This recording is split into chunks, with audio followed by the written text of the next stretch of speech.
Welcome to Flat Earth Debate, Uncut and After Show.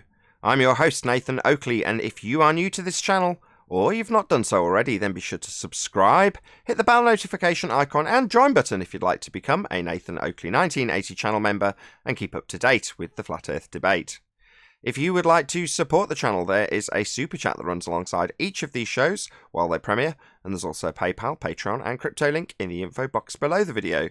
Speaking of Patreon, a quick shout out to all of you who do support me on Patreon, so a massive shout out of thanks and appreciation to Guns of Navarone, RMP, Troy Shuker, Bose Nail, Joseph Pizarro, Samson, Maris, Mobile Max 777, Neo the One, Lost Cat FE, Rob W, Open Minded, Reese Pound, Dal West Watson, Mike, Muted, Dick Earth Skeptic, NA Literalist, Maria Neelands, Unbelievable Productions, Blue Ridge Ranger, Rob H, The Real Gabster, Windrider, Liam Nedrick, Abraham Mohammed, Dave Rakia Gafford, Naibai, Adrian Quintana, Skeptic 936, Life is Short, Fireball X, TheFlatEarthChannel.com, Texas Mike, Edwin Johnson, Kirsten Smith, Alexander Main, and David Wayne Foster. So another massive thank you to all of you for supporting me on Patreon. Now I'm going to raise the mic on whoever is in Discord and Google so you can enjoy their conversation while I set up for today's live show. No, I'm saying we're 1 day back at work and we might put on to full lockdown tonight. Literally just got back to work today. Like, Yeah, I heard. Amazing. Just love it. Well, at least I got my garden growing at the back there, so I'm sorted. Good. You laid down good roots, I take it. Very deep. Till the Earth's core. To the Earth's core. Oh, that's funny. You went further than 8 miles.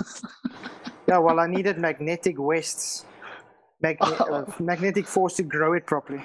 Oh, I see. You know, it has to keep on to that molten core, otherwise it will get thrown off the spinning Earth.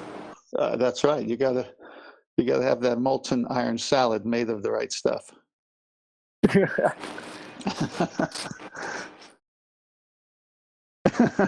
You compensate for the spin with the molten iron magnetics. See, everything's linked. Yeah, everything's linked. Well done. I don't want to pick on the Globers too much. It's hard to figure out, that it's a shell game they play with you like that. About. I thought you were punning there, John, when you said pick on the Globers. Oh no, it's really a hard religion to see out of. You know what I mean? No, I got you. Yeah, it's like having a blind faith but you can see, but you can't believe what you're seeing while you're blind. They can't even give us a measured response. Yeah, I like that question they have over in 24/7 Discord about, can you show a measurement of the curvature, and they fall apart. Yeah, now they say you can't measure it, you can only calculate it. If you can't measure it, it don't exist. Exactly. Physically. Yeah.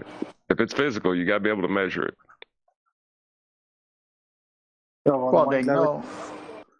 When I looked up the California commission that had the jurisdiction over the oil rigs, Habitat and Platform, those 2 platforms out there, they measured those out exactly the distances from the shore.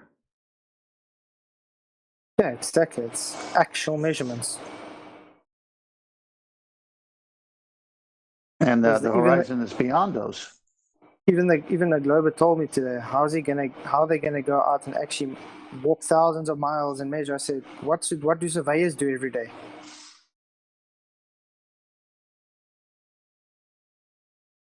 The surveyors don't actually measure anything anymore?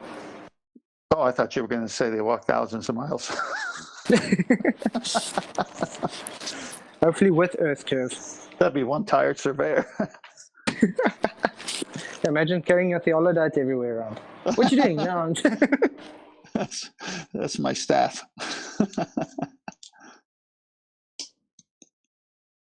Yeah, it's kind of silly to say the two platforms which are measured give us a marker. The horizon should be in front of both of them, but it's behind it. What do they say? But the problem is they don't like to, how can I say, they like to obfuscate from the point of the horizon being behind the platform. So they try and put your attention to the platform. Yeah, so the more you say horizon, the more they say platform. Yeah, they want to go with the thermal imaging and all that kind of junk when we're talking about the horizon.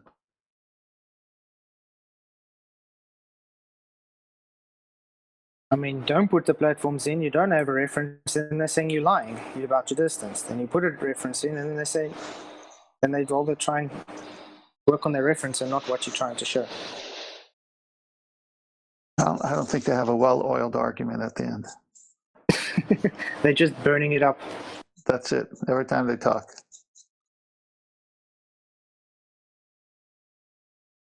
So they didn't like what you posted there, John, over there in 24/7, the ballers? Oh, no, I was arguing with them. It wasn't ballers. It was flat earthers. Oh, really? Yeah. Well, tell us more. Tell us more. I hate arguing with. If there would have been a baller in there, I would never open my mouth. But the claim that we live in a physical and natural world is an incomplete statement. Therefore, it's not a true statement. You know, it's only a half-truth. Because the horizon isn't physical, but we all perceive it. Correct. So that means it's something else. But John, you would agree you would need something physical to be able to have the parent horizon, correct? Right, I said it's an incomplete statement. Like, I ain't saying the physical doesn't exist. I'm just saying that it's not the only thing that does. And they were arguing with me. Yeah, but I see the guys on 24/7 have kind of a mindset on their answers and stuff. But, you know, I'm fine arguing within the physical, but the horizon is not that. Well, if they want to argue within the physical, then they must accept that the oil platforms are those distances, and the horizon, which isn't that, is behind it. Yeah, that it wasn't what the shape of the Earth argument was. It was an ether argument. We're back to that again? Oh, it ain't never going to go away. So it's like I say, you say kind of thing. I guess it's hard for me to even put my finger on it because I don't have anything else to point to but the horizon, because it doesn't fit into the description of what we get physical. Well, it's a matter of perspective on the physical. Yeah. Look, if you had a geometric physical shape, your horizon would have to be dictated by that physical shape. But if you have a flat physical shape, your horizon will always be optical because it won't be dictated by that shape. Physical geometric, correct. I was waiting for one of you to get there. I thought one of you, I was got to get there eventually. It's physical in the respect that you're seeing part of the land and where it appears to meet the sky. Now that bit's the apparent bit. Doesn't actually meet the sky. It's apparent location. But the bit of land, you could say, well, that's physical. Yeah, it is. But what they require is physical geometric, i.e. a line drawn to a tangent point on a sphere. That's physical geometric. You got there in the end. Well, math isn't my best. What I win? Well, that's your £1 favorite million. subject. Math, it isn't mine. They don't win anything. You don't win anything. What are we winning? Nothing physical. I apparently won something. So we're winning something geometrically?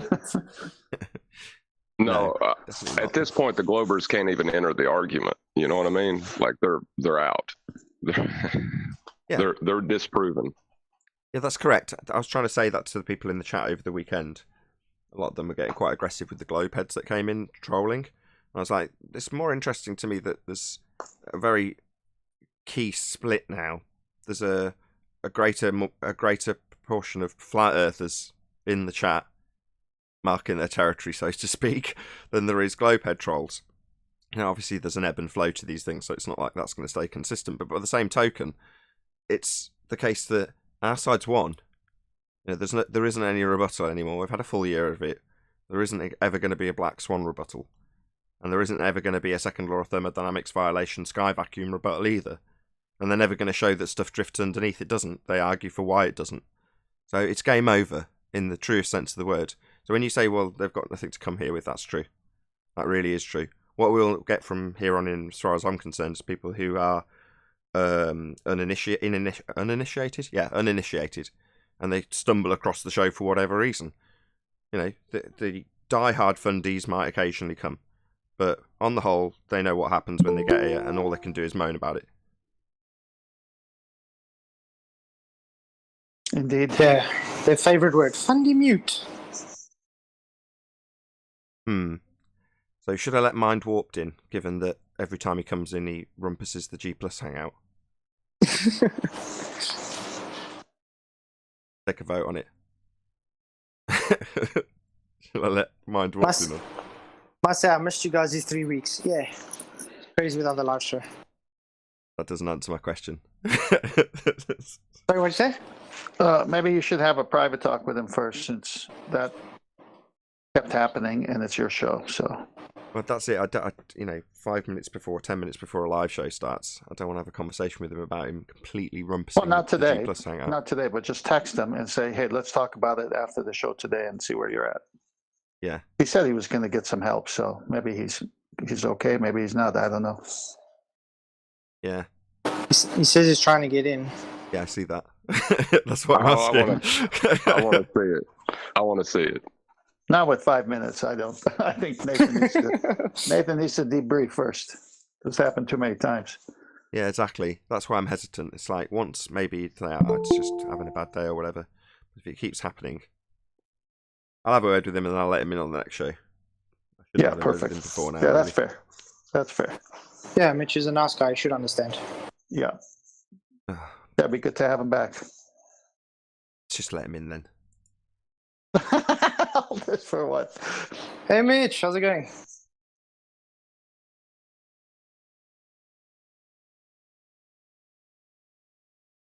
Mitch Hello. here. Can you hear us?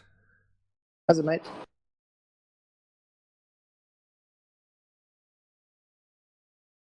Okie dokie then.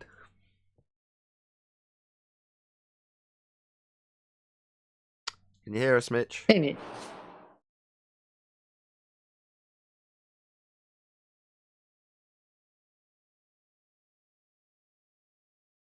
Earth to Mitchell. Anyway. Where were we? Yeah, they've got We're nothing to talking come back. about the ballers coming in. They have no argument. We're talking how physical a parent has to be. Yeah. Am I coming through? You are now, yes. Please, please, please don't rumpus the hangout this time. Like the last 2 times you've been here, you've rumpus the hangout. And I can't control that. All good. Under control. Excellent. It's good to have you And I back, do Mind. apologize. Thanks, thanks. Hey, Mind Warp. Hey, how you doing? Good, good. Happy New Year, everyone. Hope it's a good year for you all. We'll see. Yeah, happy 2035. 2035. Happy middle of winter. Because, of course, it's on you. Yeah. Gotta wait till spring for the new year.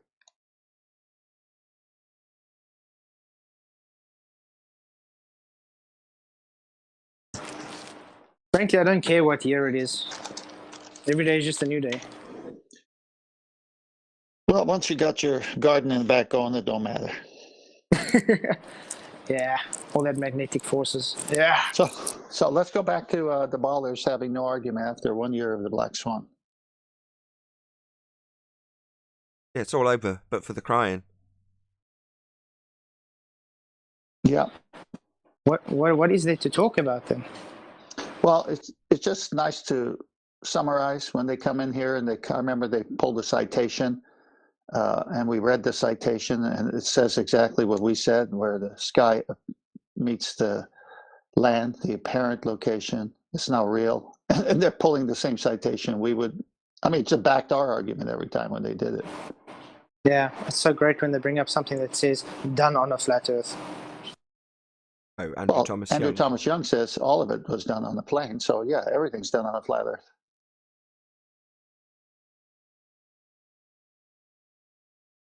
They're playing a trick with words pretty much because they want to use refraction to refract geometry to create the horizon. But that doesn't work. Yeah, precisely. The model was built geometrically. Yeah, it's a paradox at that point. To derive the refraction you're describing, which would be terrestrial refraction, which includes an R value, then you need to be able to measure an R value. And they get the measurement of the R value from the geometric horizon. That's a straight line to the horizon, with it assumed to be a tangent point on a sphere. As soon as you start bending that line and saying it's refracted with an R value, not with actual refraction, with their bait and switch refraction that uses R, well, you need R. You can't get R, so you can't move the horizon with R, if moving the horizon means you can't measure it anymore. Dead on arrival?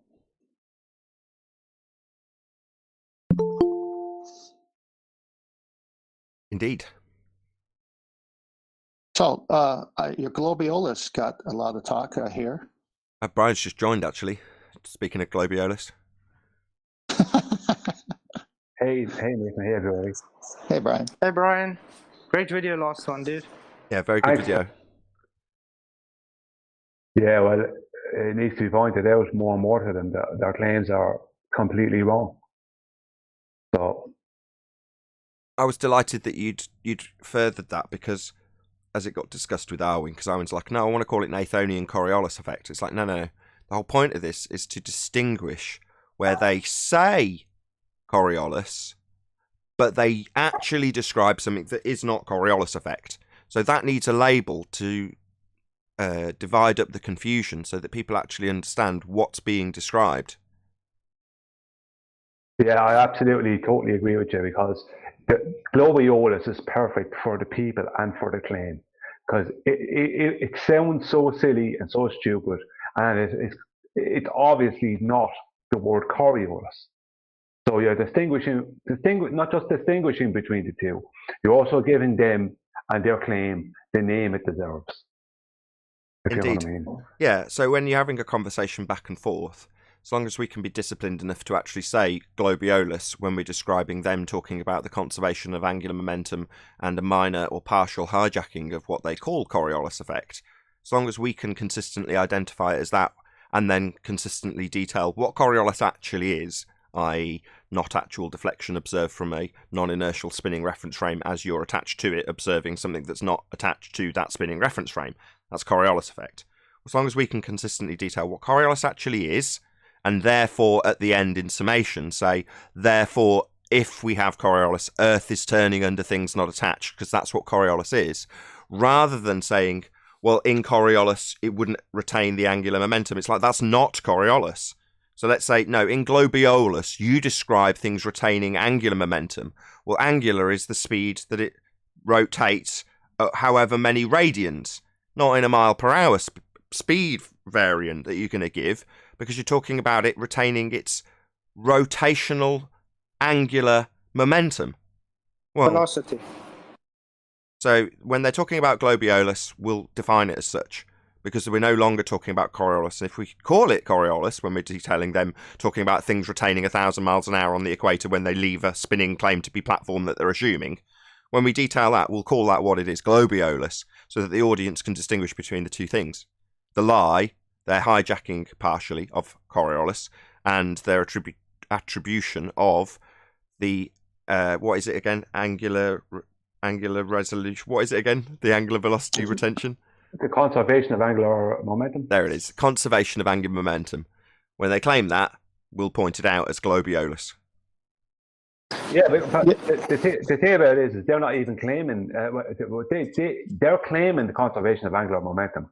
But I got a little link off of Glober on your channel off the video you did yesterday for me, and this is exactly what they're claiming. They're claiming a linear velocity because of the two different distances between the equator and wherever else north or south of the globe. So it's actually a linear velocity, and they're trying to turn that into a conservation of angular momentum, where something is moving at two different linear velocities. There's no linear on the globe, with the exception of the equator line, if you were to walk right around it in accordance with their model and their beliefs like gravity. I mean, there is no other linear. It's just 1 second. This guy, he sent me a link, and this link absolutely disproves and debunks exactly what they're saying within the very thing they're trying to say. I'll show it to you later. It's just a little interactive thing. I'll show it on the show later. Sorry, Flatside. Yeah, I mean, like you were saying, how long would you be able to conserve momentum anyway? Exactly. It's not a continual thing. It's a momentary thing.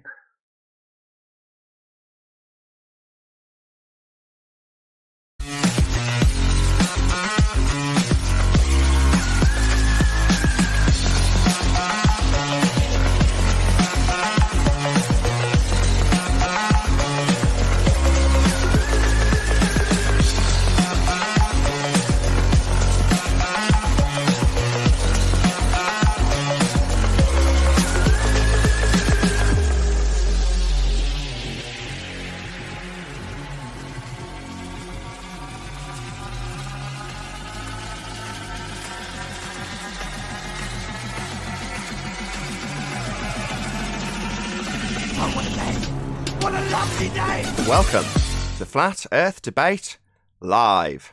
I'm your host, Nathan Oakley, and if you are new to this channel, or you've not done so already, then be sure to subscribe, hit the bell notification icon and join button if you'd like to become a Nathan Oakley 1980 channel member and keep up to date with the Flat Earth Debate. If you would like to support the channel, there is a super chat that runs alongside each of these shows while they are live. There's also a PayPal, Patreon and crypto link in the info box below the video. Most importantly, if you'd like to join the discussion, simply mute the page you are currently watching, then click the link in the info box below this video to join the panel and express your views on the nature of Earth. If you do join, please don't swear. If you do, you'll be ejected, and if you are, please don't try to rejoin the stream using sock accounts. You'll be warmly welcomed back on the next stream. Please also share the show on social media. Sharing the show obviously increases the live audience, but this in turn increases the chances of a more diverse panel, so please share the show on Facebook and Twitter. One last time, if you're new to the channel or you've not done so already, then be sure to subscribe, hit the bell notification icon and join button to keep up to date with the Flat Earth Debate. Now we are joined by 10th Man, Brian's Logic, Father of a Stolen Child, Flatsoid, Mind Warped, Neil, and a whole bunch of people in Discord. So, welcome, one and all. Hey, everybody. Howdy doody. Howdy doody. Okay. Howdy doody to you too. Good evening. Good evening, welcome, good morning, wherever you may be. Any evidence of a physical, geometric, sphere-edge horizon, formerly known as the curve of the Earth? I'm sure it hasn't been physical for at least a year now. Yeah, exactly. It hasn't been since 1st Jan 2020. Over a year. No physical horizon. Game over, It hasn't globe. been physical at any time. Indeed. It's an apparent location where the sky seems to meet the ground. It doesn't actually meet the ground, it's an apparent location. Arwin joining after the intro, because I intentionally started early just to stop that happening. Hey, Arwin. Yeah, But I'm not going to get caught out by Arwin joining in my intro, putting me off again. I'll get him to join on time, which is when I'm doing my intro normally, so I'll start a minute early. That won't happen. Nathan, Hello, are Arwin. you bending time? Bending time by starting early a minute, yeah. Yeah, and I kept on going a little longer. I was caught up in responding to a troll in my chat, and it was kind of funny. Fair enough. We're only one housekeeping question down, so any evidence of axial rotation of the Earth-based variety? Would you not need physicality to have that axial rotation? You'd need to be on a rotating platform. Which is physical.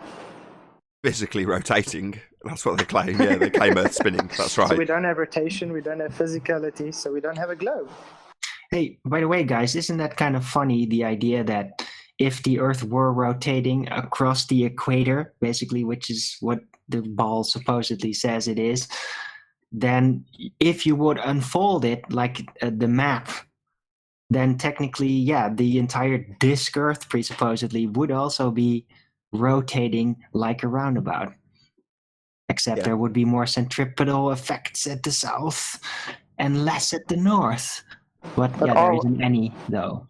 Sorry, but Arwen, we're not a disk floating in space. One sec, Flatsides. So what you're saying, Arwen, is... I didn't even mention space. Hold on. Just let me get clarity of what you're saying. Fleeting comment, I'm sure, but there we go. Just so the audience understands what you're saying. You're saying that when you take the projection of a sphere Earth and flatten it out, as in something like the azimuth equidistant projection, what you'd end up with is a rim velocity on the outside edge of that pancake that was considerably larger than the current rim velocity at the equator, because it's opened out further, giving you a greater distance from centre and therefore a greater rim velocity. Is that what you're saying? Yes. And I'm not making any statement with that is a reality. I'm just playing in my mind with it. The reason I sort of highlight it or go over it again, reiterate it, that's the word, is because on the Vsauce video from many years ago, it's probably about 6 years old now, maybe 5 years old now, he describes exactly that, how gravity would work on a flat plane and how you'd have a force that was increasing as you went to the outside edge of it. You're like, how, now that you've mentioned it, how is it that this isn't applicable to a globe, but it is applicable to a pancake? Why is it suddenly the forces of non-forces that you can think of as forces when pseudo-Ramonian force space get bent, why are they suddenly an issue when you flatten out that pancake, but nobody feels a damn thing when it's on a sphere Earth? What, because it's halved? Or not, it'd probably be far less than half, but you know what I'm saying? When it's less at the equator, so what? You'd still feel it, right? 1,000 miles an hour rim velocity. Yeah, well, Nathan, the difference is the globe believers have a belief in their globe. Nobody believes in a pancake. A spinning pancake. So they're just being protective with against the same arguments for their globe, but they will be happy applied to the supposed flat Earth disk model. Well, they're happy to criticise the same effect on a flat Earth disk model, but it's just no issue when it comes to a sphere Earth model when they've got a not actual force. Do you see what I'm saying? Yeah, I don't think. Just zealotry. It's just zealotry. I don't think their arguments stack up flat.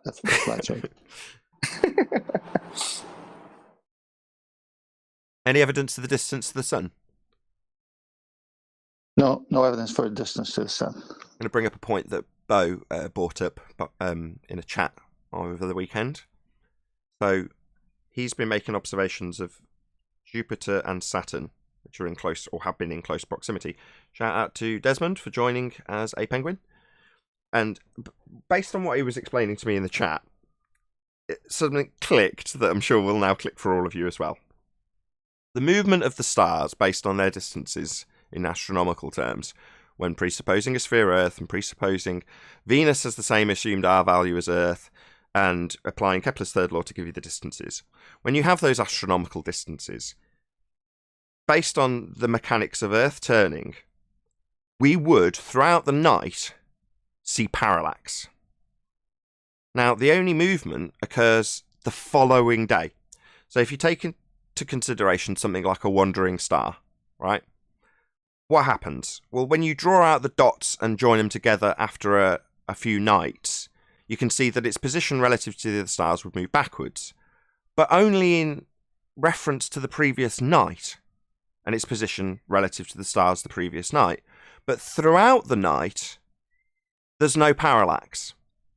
Now, I won't go into massive amounts of detail because he sent me a whole bunch of information via an email, which I picked up on this morning, but haven't actually had a chance to go through yet. But when he said it to me, I thought, you're right. There isn't any movement throughout the night, and you can all picture a time lapse, right? Where's the parallax? Based on the distances, there should be some. So BLMSB69's channel has got, as far as I'm aware, because I think he sent me the link to it, although I've not yet seen it, one of these time lapses with Saturn and I think it was Jupiter in close proximity throughout a time lapse without parallax. Now, I did ask him, I'm like, why not just a planet versus any star? He was like, well, because they're in a similar trajectory and the distances between them are quite big and etc. He did give me an explanation, but I didn't fully understand why the parallax wouldn't be more extreme with something more distant. But nevertheless, I'll take him at his word, and he said it was a better example to use these two wandering stars or planets to detail this lack of parallax. That said, we've all seen stars move through the time-lapse motions, right? So I'm sure at this point you're all going, you're right, where's the parallax? Throughout a period of night time, not the following day, where's the parallax? Well, the answer is there isn't any.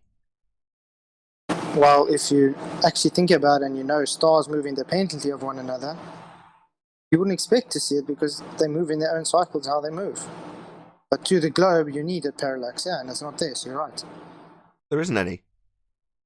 Now, it's only showing... Sorry. No, go on. Yeah, I just agree with you there. You only see it the next night. Like if you record the positions, you only see it the next night and the night after that and the night after that. You don't see anything on that night while you're watching it. No, they're just you all can't moving. See anything that you should see. They're all synchronous, right? Yeah, it all does exactly. It's just like moves like a clock. Not possible if they're at different distances. Simply not possible. No, not possible. Not possible. Correct. Essentially debunking any claim of these astronomical distances and their variation based on the fact that there isn't any parallax. No parallax? Game over. So are you saying the ratios are wrong? Not the ratios. What? You can only see the ratios with parallax. Oh, well, that one's at this vast distance and this one's closer. Therefore, as we turn, one looks like it's moving faster than the other.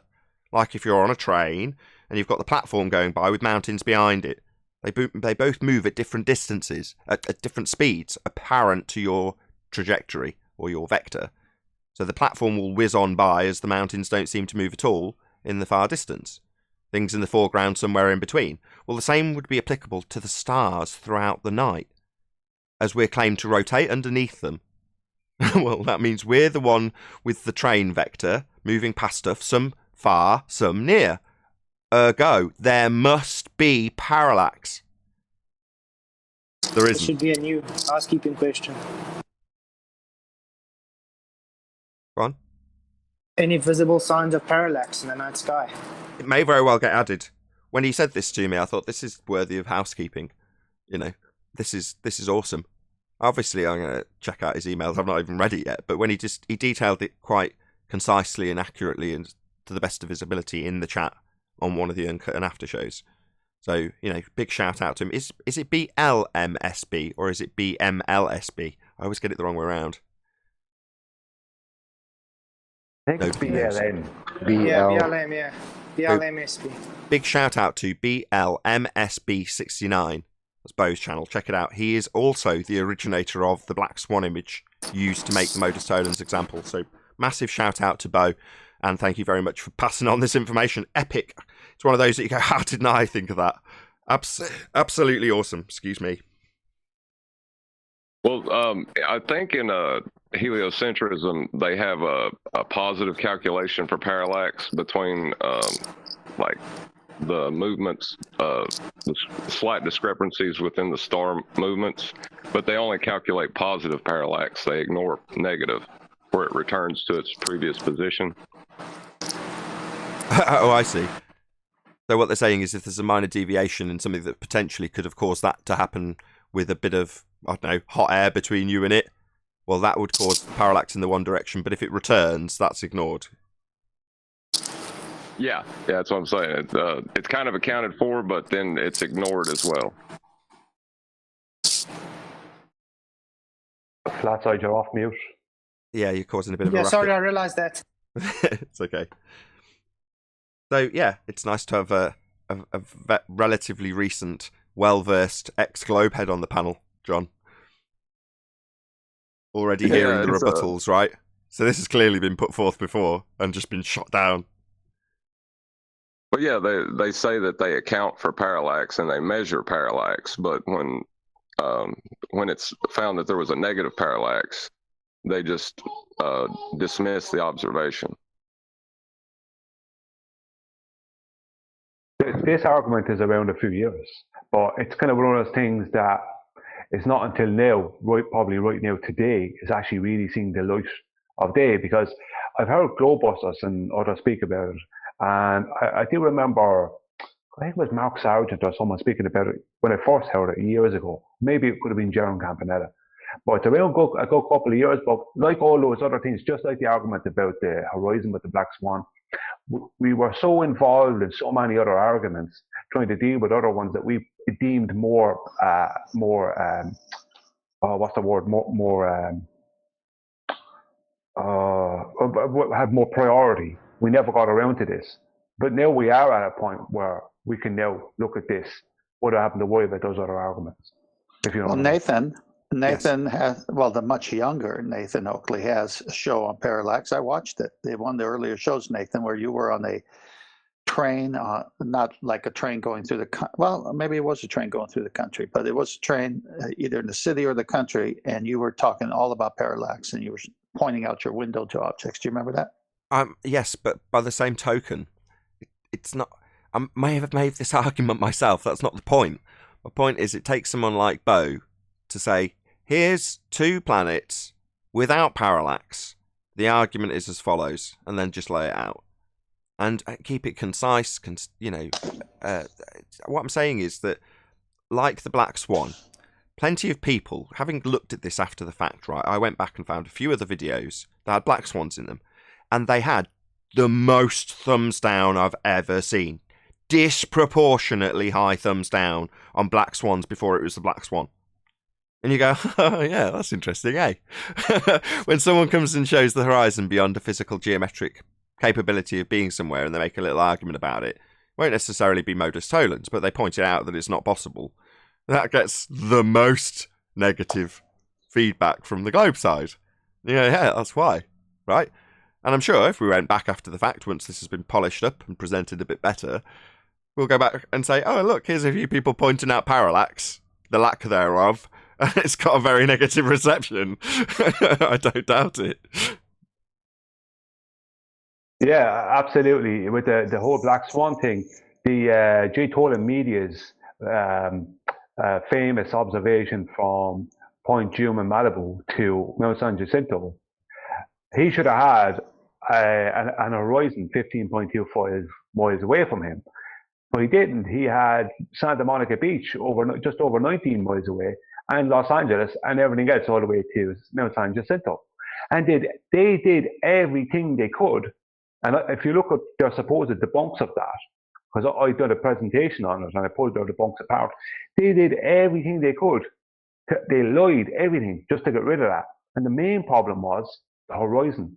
And I have to admit, when I was the question I asked them, when I was just debating guys in comments on YouTube videos, I asked every one of them, I says, where is the horizon? If things are gone over a curve, where is the horizon? This should be there. And every one of them, no matter who they were in the ball or fraternity at the time, they all disappeared. None of them would answer it. They just disappeared. They wouldn't argue any further. Exactly. And the same thing happened during the Isle of Man. And it was, where's the bulge? Now, the bulge in their Earth curve maths is the horizon. But we hadn't identified it, and we were asking them, including Rumpus, well, where's the bulge? Where's the hill between us and the target? And there was just lots of stunned silences and no answers to it. And at the time, I had no idea why. Why is this being met with stunned silence when I ask where the bulge is? Well, it's because that's their physical reified Earth curve edge horizon that's not visible. It's not capable of being measured. It's not capable of being seen. It's a not actual location. They've reified into a sphere edge by way of claiming you can draw a tangent point to it. Now, that's nice and easy to summarise in 2021. 2016, you're like, where's the bulge? No reply. Well, why aren't they replying? Exactly. What's going on? Well, I have a physical bulge. Stop. These South Africans. We're not going to have flatsoid. We're not going to have flatsoid. We're not going to have the battle of the bulges. Okay, come on. Far more clean of a joke. Excellent work, Yeah, Tenth Man. because Italians would win. Has anybody got anything to add on? Hang on, you can patent Let's back that up with that. Everyone, calm down. Hold on. Has anybody got anything to add on distance, the sun, or parallax? Well, I think just about parallax, I think that we should definitely focus more on that because they're always claiming stuff to do with the sky, which is all wrong anyway. Because I'm going to say this now, and I don't know if it'll be taken in, but it will become important in time. Their globe, their north and their south, are out of alignment with Polaris and Sigma Octantis by 3/4 of a degree at each end. So. Just to clarify why I said that is that they're always talking about the sky as if their globe perfectly fits it, and it doesn't fit it at all. So I think we should attack parallax because they're always trying to attack us with this nonsense for 6 years. Yeah, just think what chaos there would be if there was no parallax, which, well, there isn't parallax if they needed it. I mean, the stars wouldn't be where they are every time they say they would be. Well, isn't parallax based on a presuppositional vantage point in the first place? Namely, that they are physical things in Euclidean space. Yeah, it's based on Kepler's third law, giving them all the distances and variants of the maths, based on Earth being a sphere with a radius of 3959 and Venus having the same radius as Earth. And then they just apply Kepler's third law. That gives them all of the distances. Radius? Yeah, radius, yeah, we debunk that. I mean, ultimately speaking, this falls under the category of it's automatically debunked by the black swan. So it is kind of surplus to requirements. If anybody was to assert the distance to any of the stars, where are you getting your R value? You're assuming radius is the same in Venus as it is in Earth, and you've assumed the radius of Earth, and we've debunked your assumption based on, what, a measurement of the horizon being physical by Al-Biruni to derive R, to move R, with R, when you can't measure it anymore? Yeah, that's a screwed argument, so you're not going to be applying Kepler's third law. You're certainly not going to be assuming Venus has the same radius as Earth. You're certainly not going to be assuming Earth's got a radius. And you're certainly not going to be assuming Earth's a sphere based on having a physical geometric sphere for a horizon. You haven't. So that's all game over. That's kind of convoluted. Whereas if you just say there's no parallax, that's kind of the end of that, right? In terms of distances to these celestial bodies. There's no parallax. Yeah, I say put it into housekeeping. I think one of the rebuttals to this is if the Earth is flat, then how are these things that we thought we knew how are they possible? We thought we know them. Are you reverting to a baller that's got the cognitive problem of not being able to relinquish one paradigm unless he's got another to replace it? Yes. My bad. That's yeah. I was saying that was my favorite response to what we're saying. Well, I like to respond that as follows. Oh, so you've got questions now. Now your argument's been defeated. You got questions. Like, what is the sky made of? Yeah, join the club. Yeah, so many questions when you realise that this massive lie about what the sky is suddenly leaves you with no answers. Suddenly you wonder what the sky is, but you ask me what the sky is. Suddenly I'm your authority, am I? Well, join the club. We've all got questions now. But why are you asking me them? I've just pointed out that your paradigm's wrong. It doesn't mean I have to give you an answer about what the sky is. I know we have containment because we wouldn't have gas pressure. And what's the reply to that? What's your proof? Where's your proof of the sky vacuum not being real? Well, second law of thermodynamics. Well, where's your container? Where's your proof? Well, we've got gas pressure. There's your proof. Without it, we wouldn't have any gas pressure. We need containment. So we've got to have containment. What it is, I have no idea. Why you'd ask me is irrelevant because we've proved where your belief in a sky vacuum, might as well ask this housekeeping question. Any evidence that you can have gas pressure, that's the stuff we're all breathing, yummy, yummy, yum, gas pressure, without a container for it to press upon. Only on Globiolus. Where they suffer from globiolus. And are all infected with the Coriolis virus. Remember the good old days when the ballers would come in and just say, just walk outside. Yeah, just walk outside and beg the question with me. Beg the question that the sky is a vacuum, and my special pleading fallacy about it being a vacuum is absolutely true because I can point at it and assert that the sky is a vacuum and the gas isn't filling it. Therefore, beg the question with me, and you too will have a fundamentalist religious belief that there's a sky vacuum in violation of the second law of thermodynamics. I just love how they point to us. Look, no containment, but show us demonstration with containment. What's that you say? You need to see a demonstration of gas pressure without a container? Well, how's this? I'll show you 2 containers to demonstrate gas pressure without a container. And evidence now they throw bouncy balls down and say that's gas. Oh, Right, what? it's like a magician's trick, but they're literally with the trick tricking themselves. They're just erasing the idea of the container within the apparatus and just like imagining how it is there without a container, and that's their proof. Exactly. They're lying to themselves. You know, the ones that assert so doggedly that they're here because Flat Earth's dead. It's like, why are you here then? Go in peace, man. If you believe your own nonsense, then why would you be here? Well, it's because you're still trying to convince yourself. Unfortunately, you've inadvertently stumbled on and then swallowed a red pill. Now you're trying to convince yourself otherwise, telling us how it's dead. Oh, yeah. Well, that's fascinating. Well, go in peace. Get on with your life. What's that? You can't. You're here daily. It could be your show's so popular they can't contain themselves. Boom, boom. Like They're bouncy hitting balls. themselves against the container walls. Any evidence of the R value? Black Swan. That's the most painful one, isn't it? Not having R. Well, not for any of us, but because you relinquished your globe faith based on the lack of R value evidence and the black swan, then for you, yes. Yeah. Yeah, that's the rough one. My surname would sound weird without an R, though. And R value, the radius of the Earth, 3959 miles to the centre point from the outside edge. You mean geometry? They need actual physical geometry to have this R value. Yeah, you know, based on measuring a physical geometric sphere edge for a horizon, deriving an R value from a dip angle from a 90-degree zenith on an assumed ball, like Alberuni did. Alberuni measured what? He measured a physical geometric sphere edge horizon with a straight line tangent to an assumed tangent point on a sphere. Something they say we can't see and only exists in the maths, and is the basis of their maths because that is where they get the R value from. No, he didn't, and I tell you why. Because due to the refraction calculations based on that R value that he didn't see, we can't see it because of the refraction. Yeah. That's an interesting and clever way of describing the paradox that's not been done before. Kudos, Brian. Thanks. I got filleted alive for that one. What are you talking about? Yes, say it again. I got filleted alive for that one. I bet him a pound he can't say it again. I bet a pound he can't do it. I wasn't talking pretend. Yeah. Let's see if you can surmise the same exact way of describing Arwinian paradox. Go ahead. Let's see if you can do it. Same exact description. Go. Let's see if you can do it. No, he didn't, because he couldn't see the. Oh. Yeah, you see? Yeah. Summarizing the paradox, right? You can do it in the moment.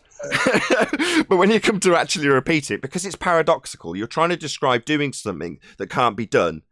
And it's a really... It was beautiful, Brian. You'll have to listen to it back on the replay, because I can't repeat it either. But it was epic. You're just describing the paradox, not being able to measure something, because what you're saying is, it's not there where it would be measured. And the reason it's not there is because the measurement of it moves it. It makes no sense. No, he didn't. There's quantum interference. He's having a bash. Let it go. Go ahead, Brian. Might still owe you a pound. No, he didn't, because I had it there, Owen. Oh, no. It's Owen's fault. Let's move on. Leave Brian in a bit of torturous pain while he tries and wrap his head around the paradox he's just described. Excellent. Any evidence of a self-perpetuating molten iron core at the centre of said presupposed spherical Earth? Well, I have veggies growing in my garden, so. And what does that have to do with the price of rice? It's just a little joke, don't worry. Veggies at the bottom of your garden. Magnetic core. How else will they grow?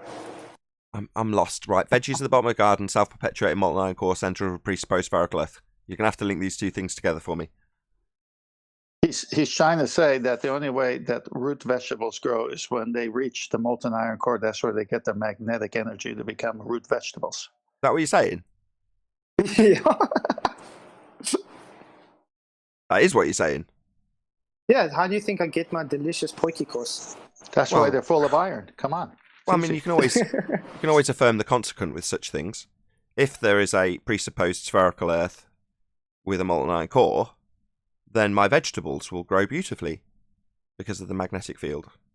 My vegetables do grow beautifully because of the magnetic field. Therefore, there is a molten iron core at the centre of a presupposed spherical Earth. Just affirm the consequent. It's obvious, Nathan. Carrots, the pointy end of the carrots point down to the magnetic field. The fat parts are above the ground. It's just there. Come on. Yeah, but you missed the point. I had to grow them to point to magnetic west. There you go. There you go. So, if Earth, a sphere with a presupposed molten iron core at the centre of it, then my carrots will grow better when pointing to magnetic. What did you say? West. West. Thanks, RC. Okay. And my carrots do grow better when pointing to magnetic west. Okay. Therefore, Earth with presupposed spherical and molten iron core at its centre. Well, at the carrots, I can see your argument better. Beautiful. It's an affirming the consequent. The point is that the Q, if P then Q, right? Well, the P is normally your presupposition, if Earth a sphere. The Q statement can be anything that's true, then grass will be green. Then you just affirm the consequent. Grass will be green, therefore Earth a sphere. You know, you can throw in anything you like. It's more useful if you actually have something that's observable. It gets more complex when they throw in something like, if Earth a sphere, then when I travel to the south, not mentioning that that's presupposing the spherical surface that they're trying to prove, then I'll observe star rotation. Now, in your mind, you might not catch the fact that that actually assumes the outcome they're trying to prove. Then they affirm the consequent. I do observe star rotation in the south, not mentioning that I assume that's antipodal. Therefore, Earth a sphere and you're antipodal. What about if we're living on a hollow Earth and the supposed molten iron core is a sun? This is I'm on your side, but I'm just saying hypothetically, the molten iron core could be an inner sun, maybe. What core? Yeah, what core? I'm just saying hypothetically. This core that the globies keep talking about. Anything is possible, and just that it's molten iron already debunks itself. well, yeah, well, how do they know it's iron? They don't. Well, I'm being serious. They don't. No, I know that. That's why I'm laughing. It's like, yeah, it is completely presupposed. Like they don't literally know what it's made out of. It's completely hypothetical. Indeed. Any more on the molten iron core? Like, what's the deepest we've gone down, Nath? It's like 12 kilometers in Russia. 7.6 miles. Yeah. Yeah. So, Yeah. they can figure that out by drilling down that far. It's ridiculous. Agreed. Shout out to Al Junkie for the super chat. Flatsoid is fan of Mick Magnetic West. Is that so? I didn't know Al Junkie. Yeah, I'd like taking a Mickey out of him. Mick West and the magnetic carrots. Love it. Only got a That's couple gonna be a more. band. Where's It Neil? sounds like a band. Band name, right? No, you're not going to get a response out of him. Right, let's move on. A couple of more housekeeping questions to go. So, any scientific evidence of gravity? No, because if we did have, they would give it to us by now. Now they're still trying to figure out what it is, even though their entire cosmology incorporates it, whatever it is supposed to be. Isn't it strange how the whole scientific community has a consensus saying it is scientifically validated, but when you ask for the hypothesis, they can't bring up anything for you. Perfect segue. It is scientifically assumed, and they're still working on that validation. Well, I was going to say scientifically assumed would be the independent variable in a hypothesis, right? So Flatsoid's point is exactly the same. When you ask them for a hypothesis, suddenly there's a lot of mumbling and shuffling of feet. Yeah, Cavendish experiments. It's the proven cornerstone to our world and everything in it, but there's no proof of it. Well, if we live on a sphere, it has to be true. Yeah. What Check about out. if we don't live on a sphere? At least John Jones has been listening. Hold on, Brian. So Either yes, way, down is down. Hold on 1 second. At least father of a stolen child's demonstrating that he's been listening. So yeah, you can just affirm the consequent, John. Do you want to just repeat what you just said? But if we live on a sphere, it has to be true. So if P then Q, right? So we're talking about, what were we talking about? Gravity. If we live on a sphere, then we must have gravity. And we do have gravity, therefore Earth's a sphere. It's just if P, then Q, Q, therefore P again, right? Most of the time, you'll only get half of it, which is precisely what John did. He just infers that the latter then follows the former. Doesn't actually have to say it. But do we have gravity, though?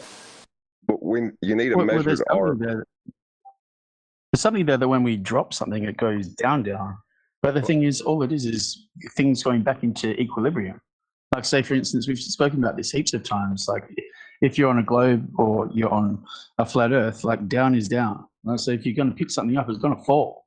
Remember Blue Ball's experiment? Like, it completely debunked this. It's just what it is that you take something, you move it out of its original place, it's going to fall back down. It's really just a matter of densities. Things going back to where they want to go to, where you've taken them from. Basically. Or up. In relation to the medium's density. Yeah. It works exactly. It works every time, except when you tell your kids to clean up their room. Nothing ever goes back. Yeah. Mine aren't old enough for that yet, but I can imagine, I can completely understand. There's another problem with that logic, too. Because if you live on a sphere, you need a measurable R value. So the first statement is false. We don't live on a sphere. Yeah, but sorry, Nathan, go ahead. Well, when they affirm the consequent, the fact that both of those things are assumed is irrelevant, right? The fact that they're using their fundamentalist religious zealot belief that they're on a sphere to affirm the consequent of a not actual force that you can think of as a force when describing mathematics of bending conceptual mediums, that would be pseudo-Ramonian force space. The fact that one is a fundy belief and the other is also a fundy belief, that doesn't stop them in the slightest, John. They'll still make that argument all day long. Right, yeah, but the if part of the if it's a sphere, then it has to be true. Like the it's not a sphere though. Like, so it doesn't have to be true. And I'll just be the same as they would be and assert with dogged zealotry that I automatically assume it is though. Therefore it must be though. So therefore I automatically assume it's a sphere, and it must be. Therefore, we must have gravity to explain how the sphere works that I'm automatically assuming. So I can just reassert this all day, like they would. You're better at it than me. What it is a massive... What sphere? What it is they're using an incorrect modus ponens as a massive begging the question fallacy. Because what they're saying is, modus ponens is if A then B, A therefore B. That's the basics of modus ponens. But what they're saying is, if the globe is a sphere, if the Earth is a globe, A, then B, we will have gravity. They're saying we do have gravity, B, so the Earth is a globe, A. We don't have any of them. You know what I mean? This is what they do. And this is their whole shtick.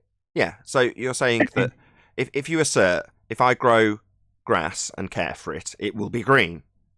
Now, to assert, I grew my grass and cared for it, therefore it was green. That's if A then B, A therefore B. That's perfectly sound logic. But when you say, if I grow my grass it will be green, or if I grow my grass and care for it, it will be green, and then you say, my grass is green, therefore I grew it and cared for it. Well, I live in an apartment and I've got a gardener. I don't touch the grass. But because it's green, I looked after it and cared for it? No, the former doesn't necessarily follow the latter. But that's what you do when you affirm the consequent. Now, in this slightly more convoluted example, we've got John taking two things that don't actually exist. Now, I've said it helps if your Q statement, or your B statement in this example, is actually true. It does help if you've actually got green grass to make the example. Now, if you haven't, it's less convincing. But I'm saying it doesn't stop the fundamentalist religious zealots from asserting, if the Earth's a sphere, well, there's your begging the question fallacy, then we'll have gravity. Well, there's another begging the question fallacy. They can still assert and affirm in the consequent with two things that are completely not true and undemonstratable or provable in any way, shape or form to affirm their own fundamentalist religious belief of one or the other. It's a great religion. Yeah, because you could have just laid out some fake grass too. Get off my turf.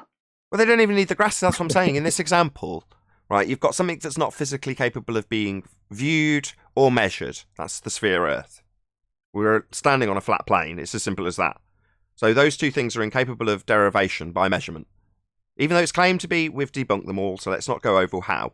Well, that bit is therefore false, if P. Well, if P, because it's false, well, that's a loss leader, immediately you've lost, you're not going anywhere. But therefore Q will have gravity holding it all together with a not actual force of bending space-time. It's like, well, that's nonsense also. That's just a reification fallacy of some mathematics derived from Einstein's nonsense. So what, you're going to insert a force, an emergent force, from this not actual force in pseudo-Riemannian force space? And then you just affirm the consequent. Well, we've got an emergent force that's not actually a force that we can think of as a force. We call it gravity. And therefore we must have a sphere Earth beneath our feet. You're like, neither of these are... Who are you trying to convince here? Well, the answer's pretty simple. Themselves. Yep. Yep. Very true. A quick shout out to James Richard.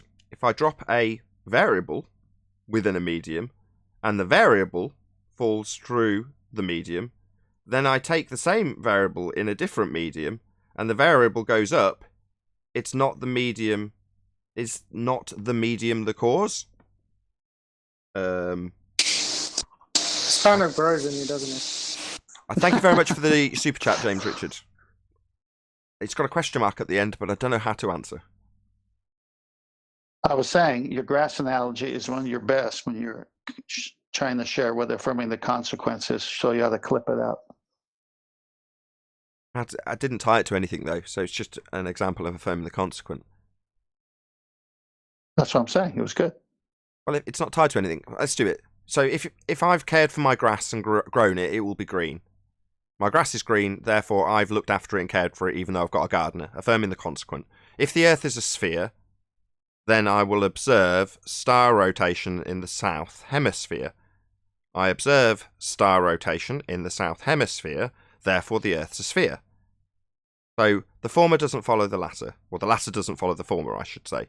Because the former starts with an assumption that you're going to be making a journey antipodal on a sphere. So you've already begged the question in your P statement.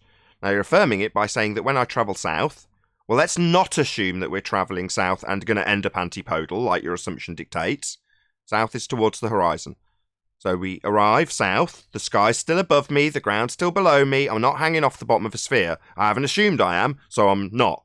Because no assumption was required, nothing indicated that I was going to be hanging off the bottom of a sphere when I travelled south towards the horizon. Now when I got there, I noticed there was star rotation, that bit was true. But it doesn't imply that the former statement of if the Earth's a sphere suddenly applies because I've travelled south. In no way had anything indicate that I'm travelling over the edge of a sphere. And when measured, it demonstrably shows that it's not. So there's nothing to infer in any way, shape or form that the assumption of antipodal travel when moving south applies. I just I've had an affirming the consequent put to me in the same way as it's easy to assert that I've cared for my grass nicely simply because it's green when the gardener's done it. There you go. I'm not going to trim it out. you did much better than I thought. I was doing a pun with your grass clippings. You just cut it to a T. Boom, boom. Nathan. I love our 10th man's pun went over my head, but Flat Sword's got a boom, boom. What was your pun? I missed it completely, 10th. And then we'll move on to the last housekeeping question. I said, you were talking about grass. It was fantastic. So obviously, grass clippings, you ought to clip it out. Oh, damn. Well, the audience got an extra example that destroyed the idea that we're travelling antipodal. So I thank you anyway, even though it was completely over my head. But boom, boom. Any single viable hypothesis from any of the fields of astronomy, cosmology, or astrophysics. Would you need to actually have an hypothesis and do an experiment physically to figure out what the variables are? Nonsense. No, we're not asking for that. No. Not even asking for an experiment. Just a valid hypothesis. Not validated. They don't have to give us an experiment. So they would have to at least have some kind of observation and then make an hypothesis of the observation. Exactly. They've got plenty of natural phenomenon. All of them go on and on with their just so stories about their natural phenomena that they're observing and then give you a little story about what causes it.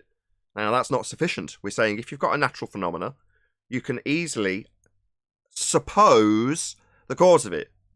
Well, if you've got a supposed cause and you've got an effect, you've got an independent variable, that would be your presupposed or supposed cause, and you've got an effect.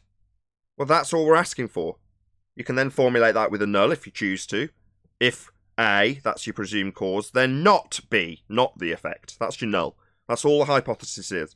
An assumption of a cause, your supposition of the cause, that's your independent variable, and the effect you observed, the thing you're studying, the thing you're trying to figure out what caused it.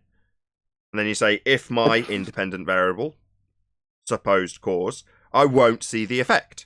That's the null. There you go. That's it. Hypothesis construction 101. That's what we're asking. But you got a problem there. Because then you're saying it's scientific.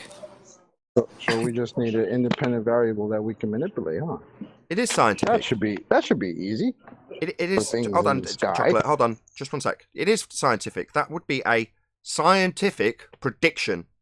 Now, the prediction hasn't been validated, but it's absolutely a required step in the method. It's the scientific prediction. That's what a hypothesis is. So astrophysics is scientific now? If they can give us a valid hypothesis, now, obviously, we'll have a look at it and scrutinise whether or not they can actually vary the cause they've asserted. Dr. Becky did it. She did her hypothesis and then looked at computer images and listened to iTunes. That's how she did it. That's not. Computer data is so scientific. Yeah, that's neither a dependent variable naturally occurring phenomenon or a presumed cause of any phenomenon that's being studied. So, no. I believe they call it computer science. That's an oxymoron. Very nice. No, it's an oxymoron. Yeah, I know. I just like the way he said it. It's funny because it's a course they offer in like school, computer sciences. Yeah, science would be dealing with the physical and natural world, or physics. Computers, you can't get any more man-made. No naturally occurring phenomena in computing. Yeah, that's an oxymoron. How dare you bring it up? Contradiction. Say again? Just like atmosphere, glaring contradiction. Yeah, another oxymoron. Air, sphere, that's a shape. Well, air takes the shape of its container. Air's not sphere-shaped. It's an oxymoron also, correct?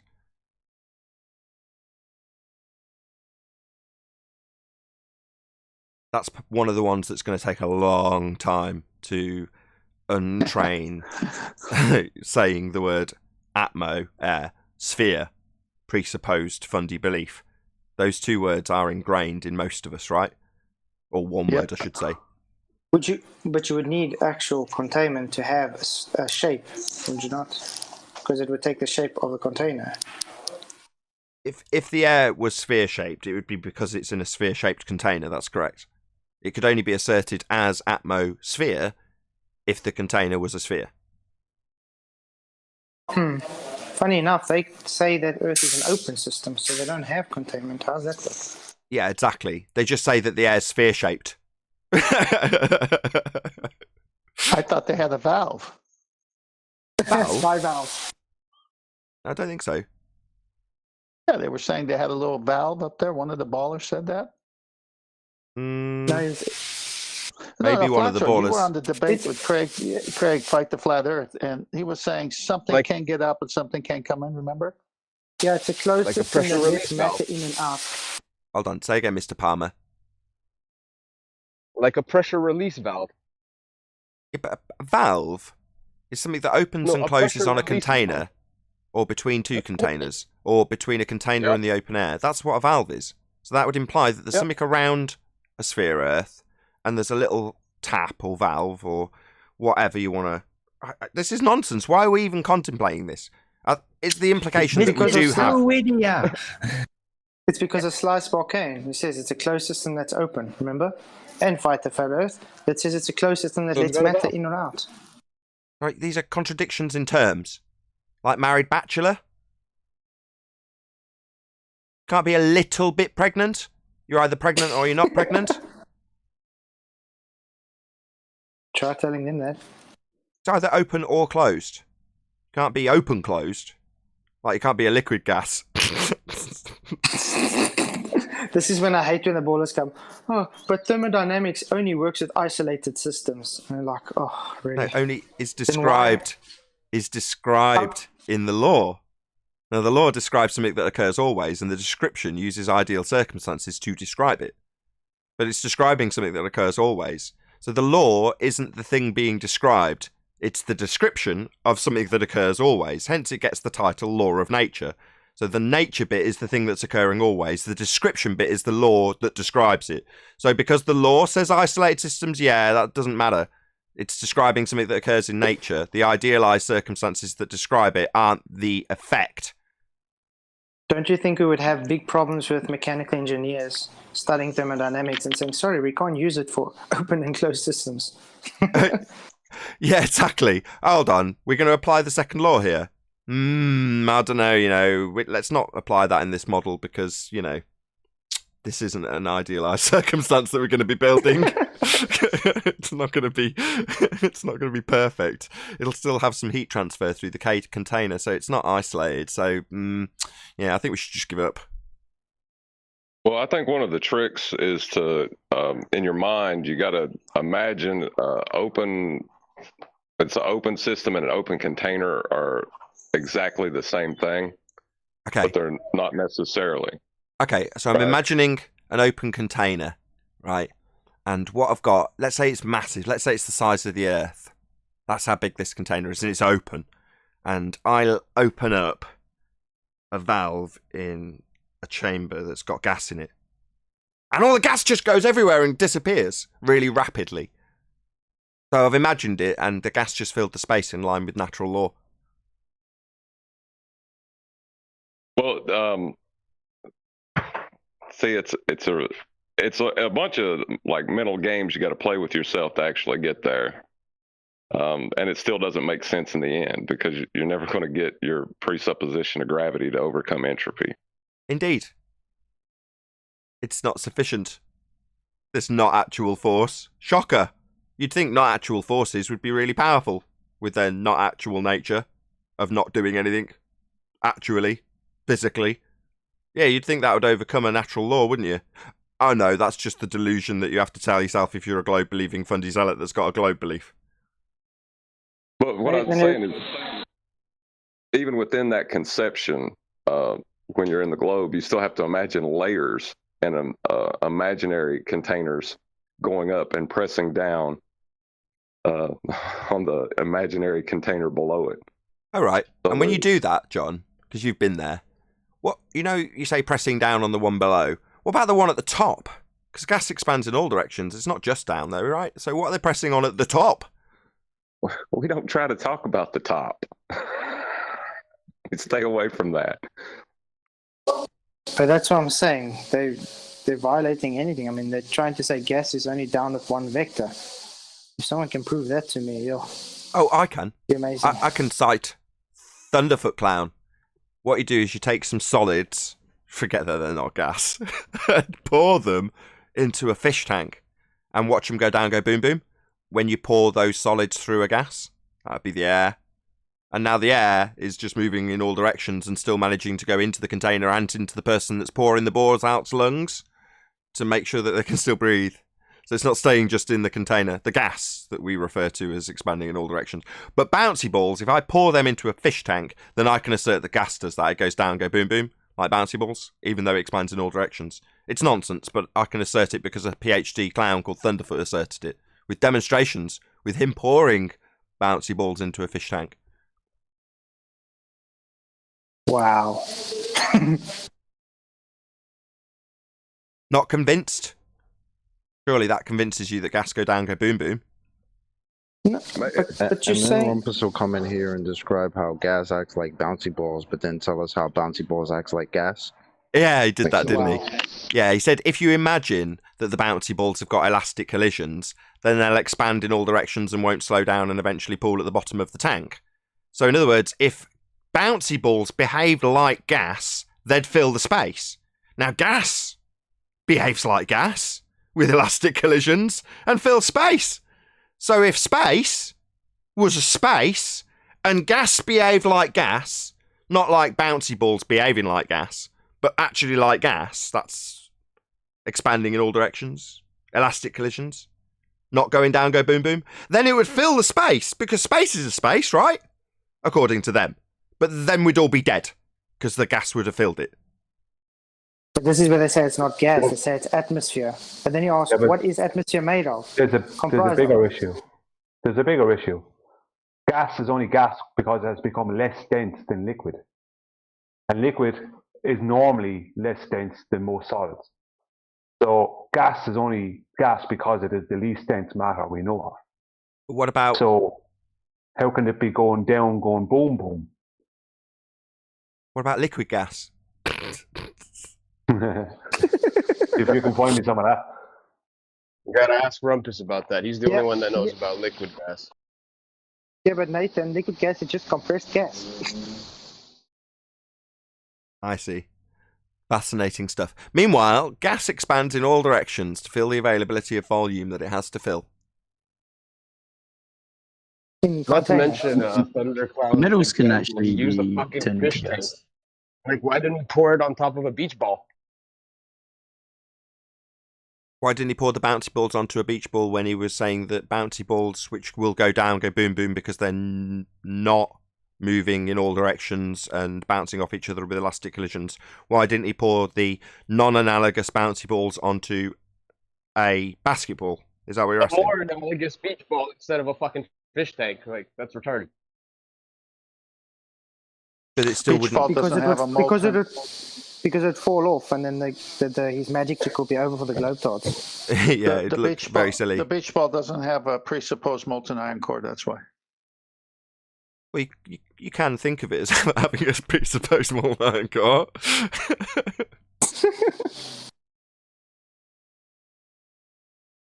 Just have to think on the not really is level 10th. Yeah, just go grow a garden. Yeah, but then I'd be a baller, and I don't want to be a baller. No, that's true. Nobody wants to be a baller here. I mean, literally, in this scenario now. Shout out to George Mooser for adding the really is level into our vernacular. Shout out to George Mooser for that. Thanks. I think the biggest insult anyone can call us is a baller. Ironic, given the general social status of being a flat earther, wouldn't you say? I'd like to point out Chocolate's timing as impeccable as usual. So if a flat earther said, we don't really need to, what was it again, Chocolate? We don't have to work at the really is level. Yeah, so if we don't have to work at the really is level, if a flat earther said that, it wouldn't be as powerful as George Mooser saying it. Exactly, that was the beauty of him saying it. What was the rest of it? would make fun of you if you said that. Hold on, John. What was the rest of it? Exactly. Something about we can, we must, something or other. We can, we do, we must consider Newtonian gravity as a force. Doesn't mean it really is one, but we don't necessarily have to work at the really is level. End quote. Perfect. You know, it reminds of taking an empty bowl and mixing not actual ingredients and then dishing it up as a salad. You can think of it as a salad, the empty plate. You don't have to work at the really is level when you come to dine with me. If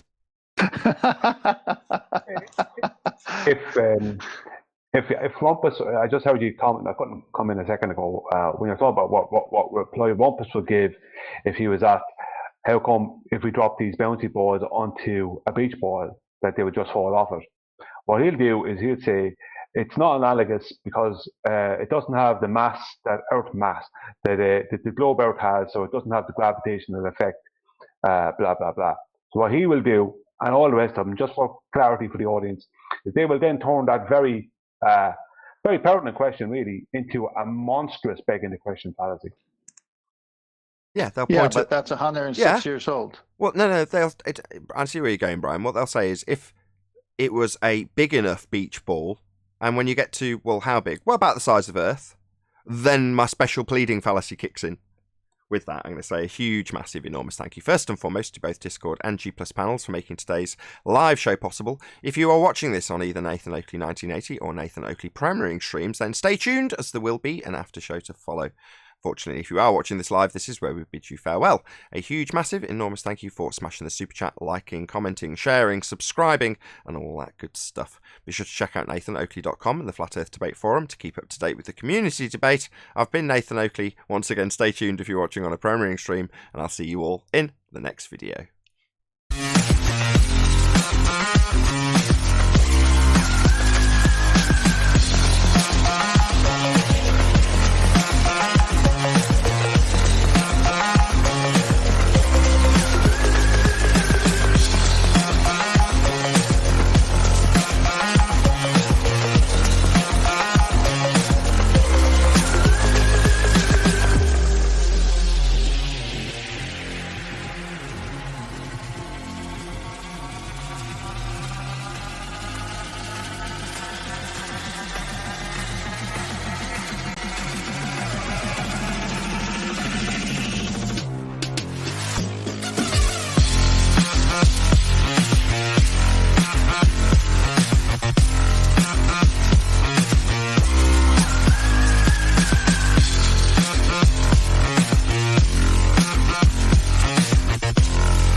Yeah, but the sad thing is they still buy into that and they still fight for it, and they just say we don't understand. You know what's funny? Just Google, does gravity exist? Just Google it. The first thing that pops up in big letters, gravity doesn't exist. I don't know if that's the same with everybody's Google, but it definitely happened online. Yeah, and it says the concept. It doesn't even say it's actual. It says it's concept. Must be painful for the globe side. The hero is telling, yeah, it's a concept, it's just a reification fallacy you're falling foul of when you tell us that it's actually a force, when you've been explicitly told that it's not a force. I mean, you've been also told that you can think of it as a force, so you're also telling us just how obedient you are. But nevertheless, you then go and Google it and it says, yeah, it's not a force, it's just a concept. How painful. Exactly. How can you scientifically validate a concept? You don't. But that's, like I said on a few shows ago, I think it was to you, Flatsoid, but I think that's why they've pushed it into the conceptual in the first place. You know, you can't really argue about something that's not qualifiable in the physical realm, like Al-Biruni or Cavendish, if it's not in the physical realm. If it only exists in the maths, then it's much easier to argue about it, because who's going to prove you wrong? Well, it works in the maths, as long as people don't realise the trick that's being pulled on them. That is reification of mathematics into physical actuality, which it doesn't do. But if you don't know that, you don't know that, right? They just describe what's happening in physical reality with mathematics, and you go, well, that must be what's happening then, right? Don't know, you don't know. It's like the escape back door. You can just say, see, it was just a concept. Well, it's like Harry Potter's broom. You could calculate how fast it would go. You could calculate the G-forces he would feel as he turned. You could calculate all those things. It doesn't make it real. Exactly. Likewise, you can calculate the time dilation in Narnia.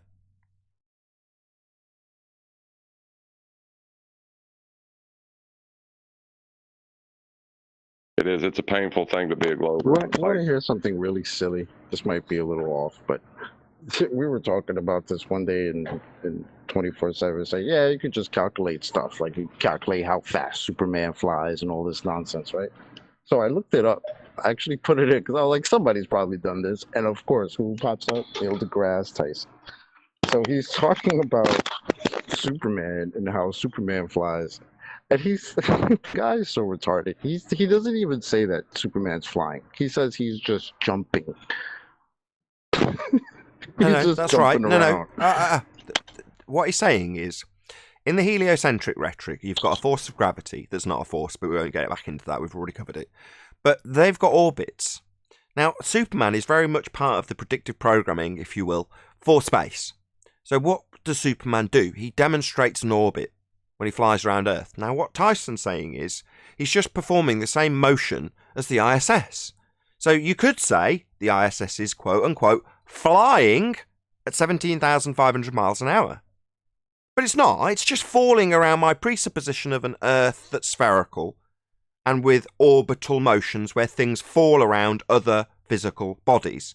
And that's all Superman's really doing. He's jumping up very, very high and very, very fast and then just falling around Earth.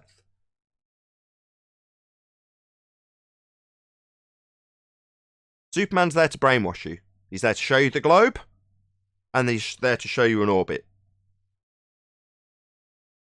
But he was orbiting, wasn't he orbiting backwards to turn back time? Don't forget he's an extraterrestrial too. Yeah, he's from outer space. He's very much part of the heliocentric rhetoric.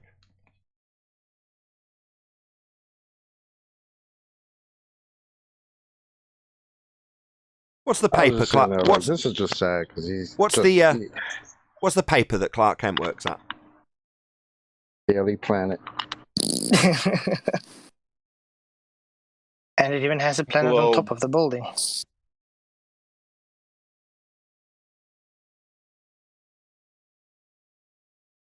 Yep. Did you see my GPS paradox in Master B? Yeah, of course it is. Crap, now I gotta go look at it. Hold on a sec. Clearly unfamiliar with my subtlety. That means no, not at all. I've heard you mention it a couple times already. I was going, I don't know, that doesn't sound like you need it. Been a fun show, Nathan. What a good show today. Yeah, it really grew on us all. There you go again with your garden. A happier time without constant fundamentalist religious zealot interruption. How true is that? And I like the way the projection from the ballers has subtly changed into moaning about how that's somehow an issue for us. It's like, yeah, you in the comments are hoping for some saviour to come and put forward a decent argument for the globe to get what you want out of being here, which is to confirm your own bias. That's what you're looking for, and you're hoping someone will come. And when they don't come, and we're just having a whale of a time talking about how Earth is flat, you want to moan because you want to hear somebody putting the argument forward for your globe. Now, the reality is, no one's coming to save that argument. Doors are open daily, but no one's going to come and save that argument because it's dead. I don't know. I kind of like when Nathan spanks Rumpus. I kind of like when they come in and they get spanked. I'm sorry. Yeah, but it is fun making fun of the globe, though, I have to say. I mean, you never know, man. You know, we do get, jewels like somebody will come in and claim that nobody claims the horizon is the curve of the Earth. Or you'll get somebody to declare your model. Otherwise, he will not argue. Thinking about it, Chocolate, I can't think of any other examples like that with Tim. So most of the ballers keep away because they've come in and had their ass handed to them in a very embarrassing way. And at one point we were, trimming them out almost daily. Toe tags. Here's another baller who's reasonably well known, making himself look like an ass. Well, Tim, until that point, hadn't really done that. He'd had his debates about his pictures with the title "This is Earth Curve" and comparative horizons in it. Well, he'd come and argued the toss about angular size resolution and diffraction and swells of oceans between you and it, and all these other different things were argued about, but he'd never been left in a really embarrassing position until he just failed to actually look at and fully comprehend the Black Swan argument. And then at the end of his argument, with his images saying this is Earth curve of multiple horizons comparatively as he raises in altitude, he has told us, quote, nobody claims the horizon is Earth curve, end quote. So what's he going to do? Is he going to come back in to that? Because that's all he's going to get, right? Non-stop. 5 panel members going, so the horizon's not Earth curve then? You bamboozled him. You bamboozled me with my argument that fails. How dare you? He bamboozled himself. Yeah, he did, didn't he? Okay, the GPS paradox. How can you claim GPS to measure an R value when for GPS satellites to exist, you would have had to have measured R to begin with. Indeed. Their reference that the model from GPS was based on a datum that requires an assumption of an R value to go forward and measure your tangent planes. Well, if you haven't got the R value to make the assumption to then measure it all flat, how are you going to measure it at all with an assumption and then say that you've measured it from the derivation that assumed the R in the first place? Yeah, it's a paradox. Well done. They just pre-assume the zenith is going to the center of an oblate spheroid datum. That's all they do. Other than that, it's flat. Everything is flat. All GPS is all flat. Yeah, but that's what he's saying. He's saying if they're going to hold that up as proof, it's a bit like holding up a refracted horizon as proof for measuring a horizon that's non-refracted, tangent, point-based. You know, you can't have both, and that's what you're saying, right, John? It's a paradox. Yeah, it's really simple. He's just saying, how are you saying this thing is measuring R when you needed R to put that thing where it was supposed to be to measure the R in the first place? That doesn't work. Can't work. You needed R in the first place to get it up there. Can't therefore put it up there and then say, oh, I'm using this to measure R. It's retarded. Well, to give the audience, I'm not proposing what John is saying or going against what he's saying. Just to give the audience a little bit of history, in 1994, the CORS network came online basically for surveyors. And then after 1994, the general public was allowed use of the CORS network. And that's after 1994, we started having sat navs in cars and things like that start becoming kind of something that the general public could have. But in 1995, the US military launched GPS and made it public, and GPS was all satellites. But just a year previous, GPS was a load of land towers sending microwave signals. And since 1994, the amount of these land towers sending microwave signals has increased big time.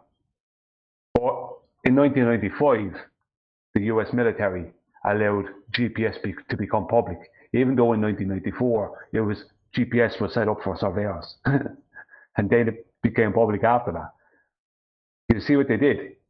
They took away the reality of what GPS was. Now, I'm not saying there isn't any high-altitude balloon program that may be of use to it, but I can't find any evidence that it's there or it's needed. So in 1994, the actual GPS turned up, which was for surveying. And then in 1995, the US military came out with a big space version of it. And everyone believes that GPS is satellites in space. Right. When it's just land towers. What I find interesting about that is it's originally for surveyors. So in other words, regardless if you're a geodetic surveyor or not, regardless if your starting point is a surveyor that's going to build something in physicality on the flat plane, you get offered a system that has a backstory that automatically assumes the datum for you. It's even in the title. So when you look at the GPS system and you look at where your position is in regards to what it's referencing, well, it's already begged the question for you. Yeah. Very clever.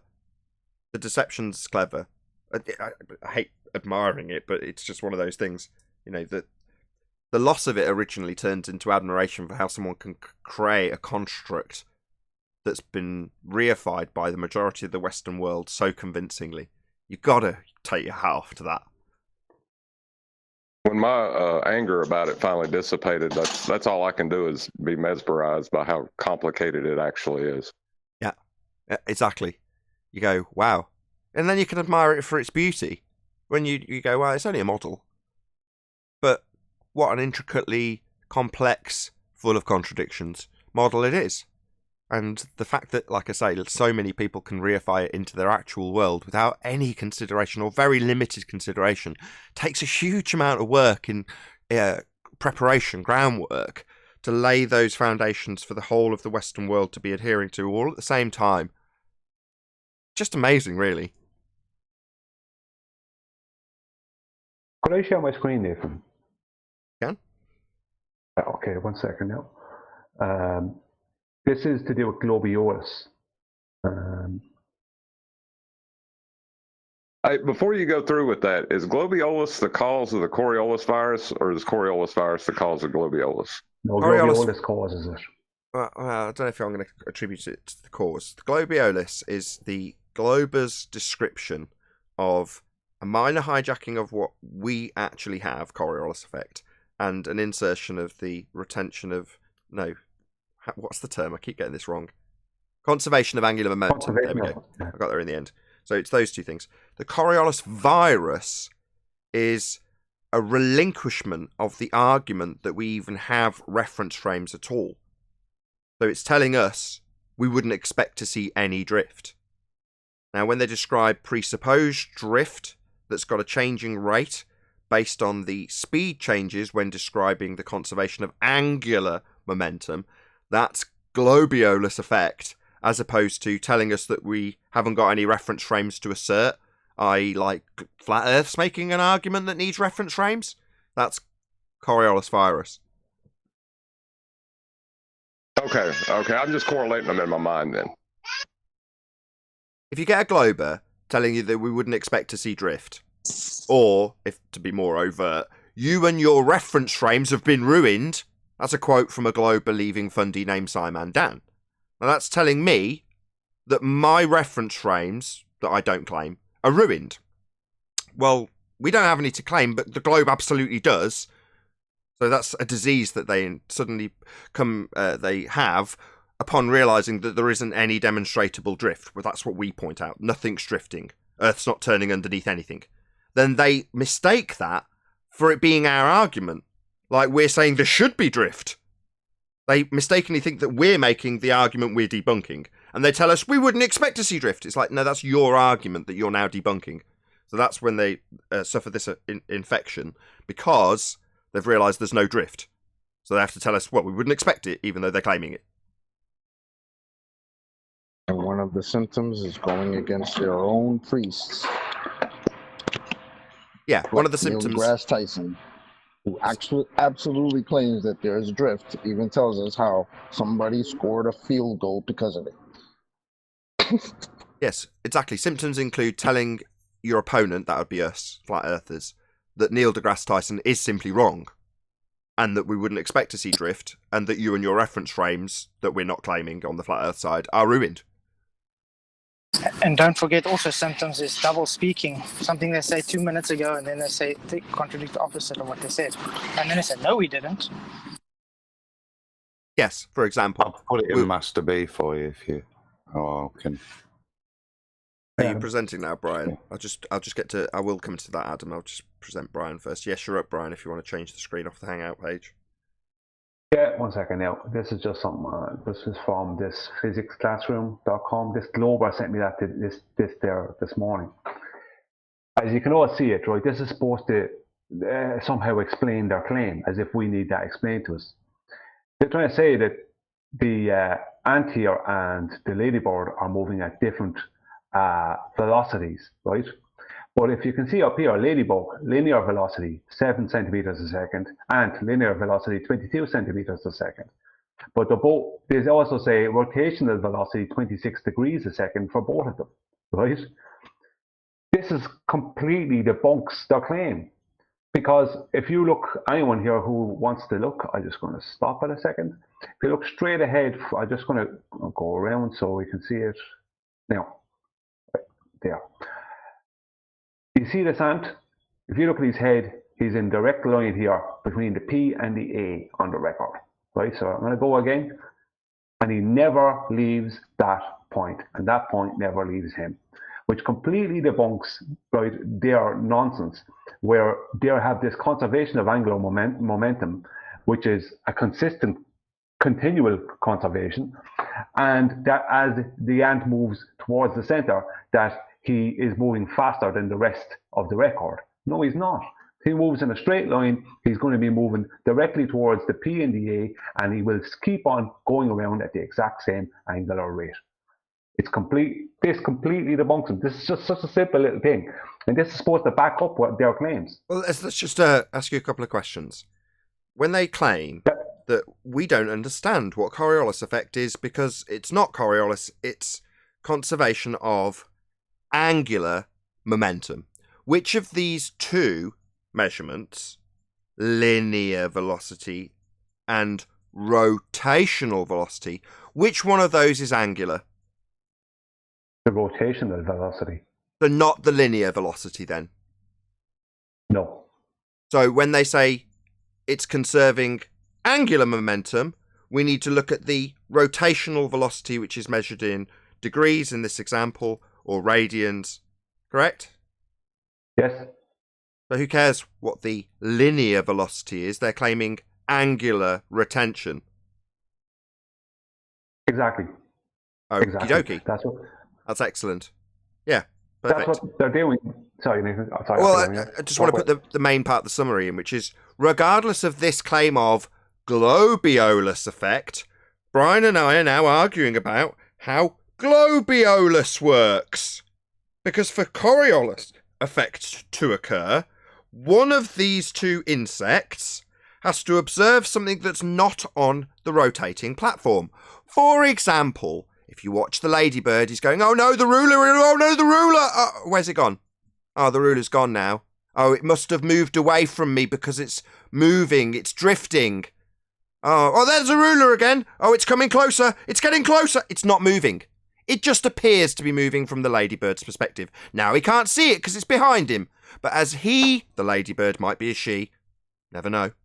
As he or she, this ladybug, gets closer to the ruler, there's an apparent deflection. It looks like it's getting closer to it. That's Coriolis effect. Not actual deflection observed as you rotate underneath something. So in this example, the only thing that would be observable with Coriolis effect from the vantage point of either the grasshopper or the ladybug would be the ruler. For the ladybug, it's looking like it's not there until he gets to this position and can see it again, and then it looks like it's getting closer and closer and closer and closer. Now the ruler's not moving, because Coriolis describes not actual deflection of the ruler from the vantage point of the ladybug. That's Coriolis effect. So the fact that there's a differing speed between the two different bugs, well, that's not got anything to do with Coriolis effect. Coriolis is describing how the ruler looks like it's moving when it's not. So me and Brian could fall into the glober's trap and argue all day about globiolus effect. Because obviously while we're detailing what these two bugs do, we're working under the assumption that we're rotating on a record. And that's analogous to Earth. So we're already assuming that Earth is doing this. And we're just describing how it would differ between the two bugs on something that we're assuming is the same as Earth. So we assume Earth's rotating? No. If Earth was rotating, things that weren't attached to the rotating platform would seem like they'd come towards you, like for this bug. Now, the ruler seems like it's getting closer. Well, it's not. That's just because it's not attached, and that would be Coriolis. We'd need to see that if we were rotating. That's actually their claim, that stuff drifts because Earth turns underneath it. So let's not spend all day arguing about globiolus. Let's just call it out for what it is. Now, you've just made up this nonsense, because that's globiolus you're describing. We should see Coriolis effect, and we don't. Could I just add one or two things to that? Go ahead. That the ladybug and the ant are actually moving at the same angular speed, but they're not. But if you were to take a line around the center where the ladybug is, to get around that line in a linear, which is straight line fashion, it would take you long. It would be shorter than going around the outside of the record, right? But we're not dealing with linear. We're dealing with a claim of angular. So in angular, they are moving at the same exact rate. Because if you put the ladybug over here, where in between the P and A, the two will be in line and they'll stay in line. And if this ruler was going across the top of this, let's say one really long ruler flying across the top of this, according to the ant, it's taking a curved trajectory because he is rotating, but the ruler will be going straight. Yep. So, fun though it is to detail globiolus, my main priority is pointing out that they're two different things. globiolus effect and this nonsense that we're detailing now and talking about linear velocity isn't Coriolis. Coriolis is something we would expect to see if Earth was turning. That would be to say that you'd launch a drone in the air on the equator and Earth would turn underneath it as it's claimed to do. The fact that the drone doesn't drift away from you as you rotate underneath it to observe Coriolis, as is claimed there is on a rotating Earth, simply implies that Earth is not rotating because there is no Coriolis effect. And when we point that out, we get this. Well, globiolus says blah blah. No, that's not Coriolis. Well, yeah, but the different rotational velocity isn't the linear. That's not Coriolis. That's what we get. Now, Brian has taken the time to actually detail something that I just shut down every time it came up and pointed out that it wasn't Coriolis. He's taken the effort to actually detail what globiolus effect is. Yeah, because they're not speaking about the Coriolis effect or the conservation of angular momentum. They're not speaking about angular at all, as it's obvious. They're speaking about linear velocity. They're trying to take linear velocity and equate that to angular velocity. And angular velocity is always measured in radians or degrees per second. Yeah, if you're going to claim the conservation of angular momentum, you're going to be giving us angular measurements for it, not linear ones.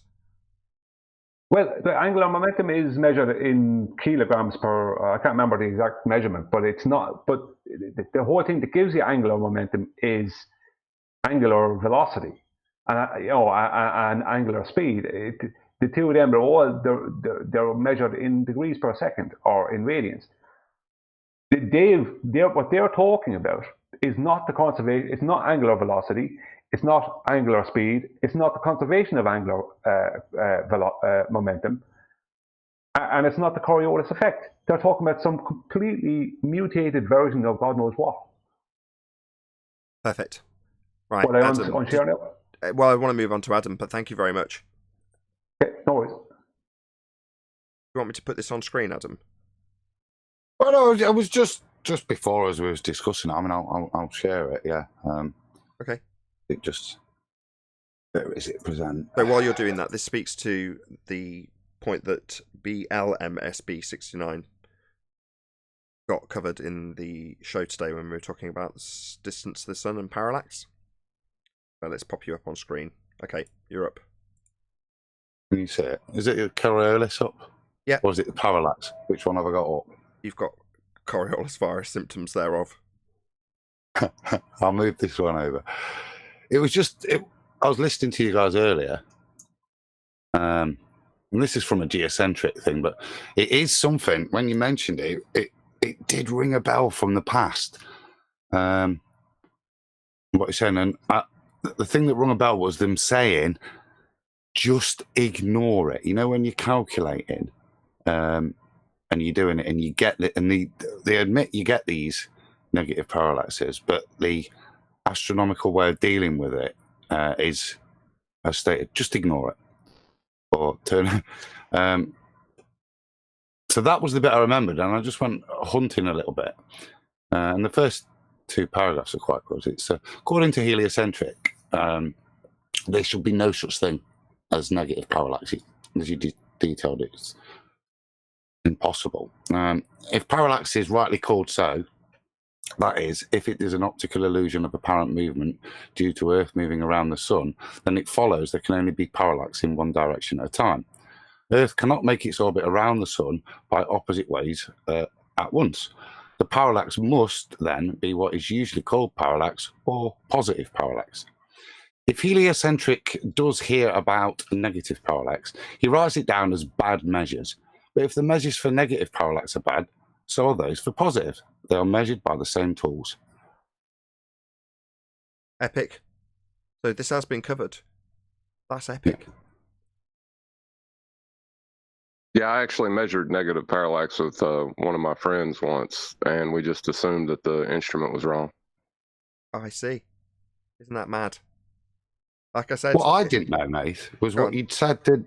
I've assumed it was measured, and there you saw that star go backward that night. But what you're saying, and what I didn't know, was that it's just a retrograde position from the previous night. The movement is still the same. I probably never thought about it, to see the moon that's walking, interesting. if you know what I mean. Well, that's interesting because I did know that, but it still hadn't occurred to me.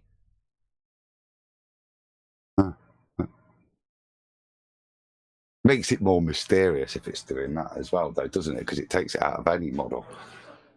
So, What the retrograde you guys motion? are saying is that you will see the star trails, but you won't see any parallax day to day. That's what you're saying? Or in the same night?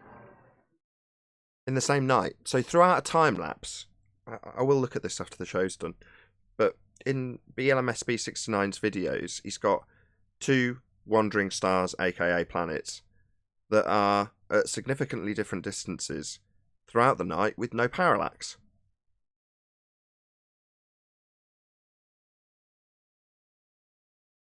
Okay. I get it. Well, there should be, right? Yeah, of course. Why wouldn't there be? Because they're not at different distances. I noticed in this quote it talks about Neo-Tychonian. Hopefully I'm saying that correct. I assume that's in association to Brahe, right? I assume so, yeah. I didn't fancy the pronunciation, that's why I binned it. I noticed that. But do you all, or are you all aware of what Tycho Brahe's input into this heliocentric model was? Or is, I should say. Anybody? Go on, expand, Nathan.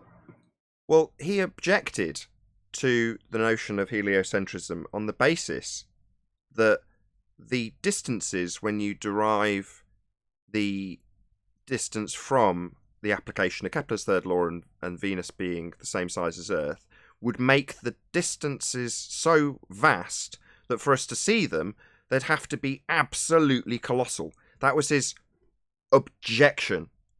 Now that turned into them being massive. I.e., when you look at a scale, when you've got Betelgeuse and they compare it to the sun, and it's vastly larger, well, that's off the back of an objection from Brahe. I like that. I object to this model, because if so, they'd have to be this big. Well, the model's right, so we'll just make them that big now then. Well, it's a bit like I say no hypothesis, and to attribute this to me would be such a malice, or, you know, it's like Newton, right? What's that you say? It wouldn't be like it because it would have to be like this. No, it has to be like this. What's that you say you object? Well, we'll call it Neo-Tychian theory. Well, it's very like what they did with the Coriolis when it was pointed out to them a few decades ago that we don't observe the Coriolis effect involving the solid Earth. They just decided to go off and make up some other nonsense. It's like, no, because we know it's a globe and we know that it's doing this and that. So. Yeah, they'll talk out both sides of their mouth, and you see it when you read through Wiki or you read through a whole different bunch of references that give you 2 different explanations for the same thing. Now, if you're unaware of this, you're just left in confusion. But ultimately speaking, they've introduced a new description and called it Coriolis effect. Now you're detailing it and giving it a new title, globiolus effect, so that there can be a distinction made between the 2 different things, because they are indeed different. Now they're also, just to throw a bit more confusion into the mix, calling it the conservation of angular momentum and asserting that we don't know what Coriolis effect is, and in the next breath saying that Coriolis effect is the conservation of angular momentum, which is, you know, a violation of the law of identity for a start. But nevertheless, that is what they say, and they say it with such dogged determinism. Why? Well, because they're told that it is in various different references that are basically detailing globiolus effect. And they're not even detailing the conservation of angular momentum. What they're talking about is not the conservation of angular momentum. This is the joke of it.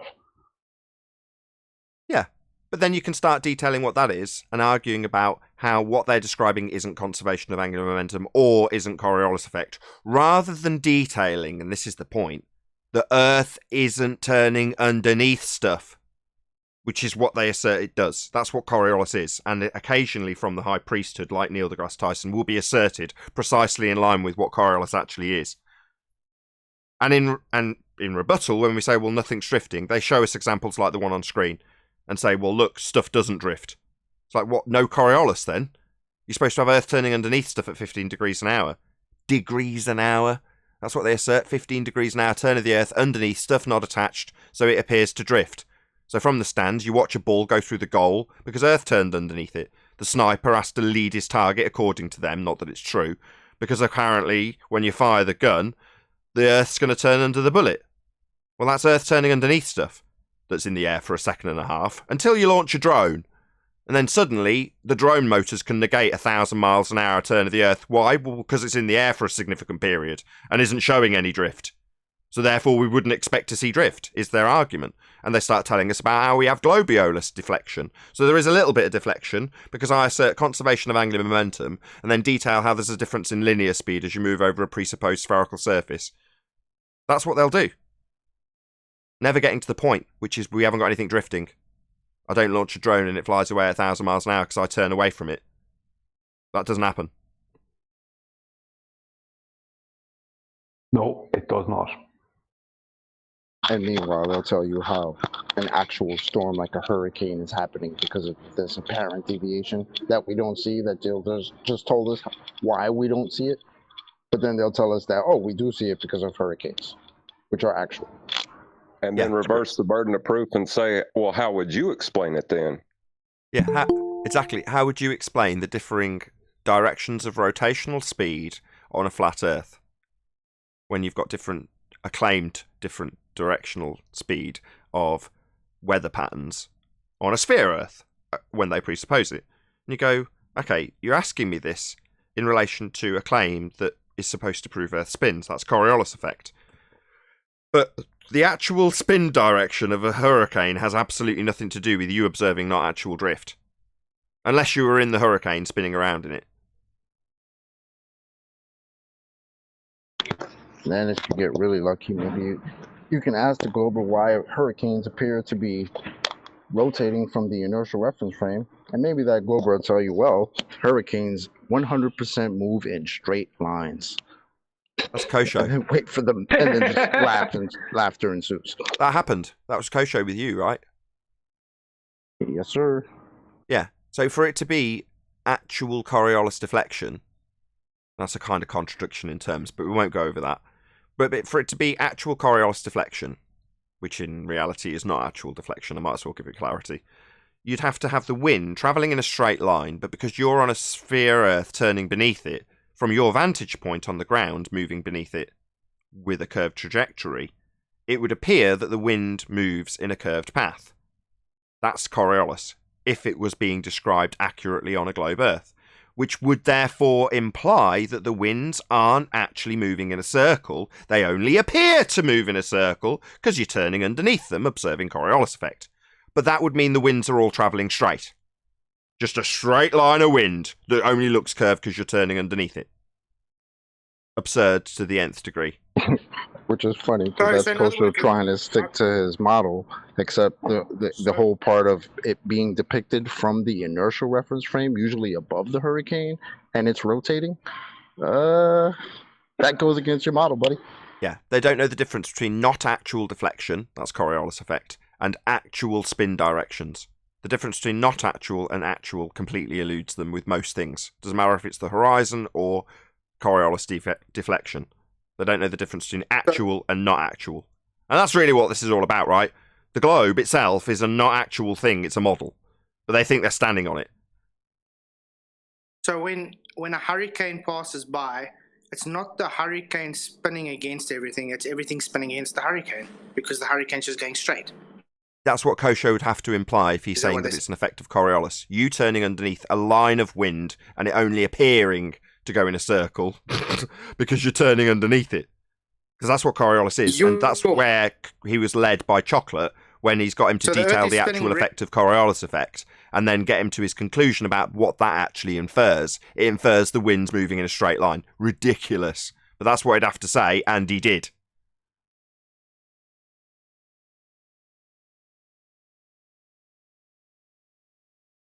It's not the spoon bending, it's yourself. Yeah, it's not the wind moving in a circle, it's you turning underneath it. No, it's not. It actually does have a circular path, though. It's I have actually yet to get another baller to back that up. I have no idea where he got that claim, and I've never heard another baller make it. So that's definitely some MSU shit. No, it's not making stuff up. It's him having a comprehension, vague though it may be, of what Coriolis really is. So when you take him through the steps of logic and what it must infer when you use a thing with an actual spin direction, like a hurricane, and say, I'm observing Coriolis effect when I look at it, we're like, well, Coriolis is not actual deflection because you're turning underneath stuff. So is that what you're saying about the wind then? And it is, yes. So it's not got a spin direction. It's a not actual deflection because you're turning underneath it. So the wind's going straight then? Yes, is the only conclusion, even though it makes no sense. So you just led him down a path of absurdity based on his own contradictions and nonsense that is to assert that something with an actual spin direction, be it water going down a drain or a hurricane, has anything to do with Coriolis effect if you're not spinning in it. It doesn't. Exactly. Well said. Good morning. Hey, good to see you. So to speak. Hey, good. Hey, good to see you. So to speak. Can we actually see you, or is it apparently? Yeah, right. We got Extremistus whining in the chat about Nathan is so nasty. We're not going to go in there. Extremistus, ask Extremistus about his gas pressure and pressurized gas are different. Have him present his case. Say again? I don't feel like discussing it. I don't feel like discussing it. Is that because we're mean extremists? Exactly. And I don't want to talk to a bunch of meanie. No, but I don't know who you are and I don't care. Hold on. Before you get into some old feud with QE, I don't know who you are and I don't care. Just lay it out for me. I am now intrigued, genuinely intrigued. You're saying there's a difference between pressurized gas and gas pressure? Is that what I heard? Yes. And not you, QE. Yes. Not you, QE. Please, can you explain it to us? What's the difference between pressurized gas and gas at pressure? Pressurized gas. Gas is the noun, and pressurized is the adjective that describes the gas. Therefore, separating from, say, pressurized water or something else, as opposed to gas pressure. I think I said it backwards, but whatever. Anyway, pressurized gas. Gas is the noun. Pressure is the adjective. Gas pressure. Pressure is the noun. Gas is the adjective. What? I'm still not clear. How are they different? That's the bit I need. Not how they're verbally described in terms of the text for verbs and adjectives. How are the two different things different? As I said, I don't really want to get into it. I'm actually in the middle of something. Okay, I would put it to you So, that they're not... never mind. Okay, well, just before you go, I would put it to you that they're not different. Okay, they're not. That's good enough for me. We're good. You're saying they are, without giving any explanation. No, you convinced me. They are the same thing. We're fine. So you are actually in agreement, or are you being sarcastic? Sure. That's my answer. Very vague. Okay. What the hell, man? Wow. A gas at pressure is the same as a pressurized gas. They're one and the same thing. Yeah, you need a container. And I mean, it's the pressure, the gas pressing on the container, that is the pressure. Just cramming. I was just going to ask him, can he have either of those things without a container?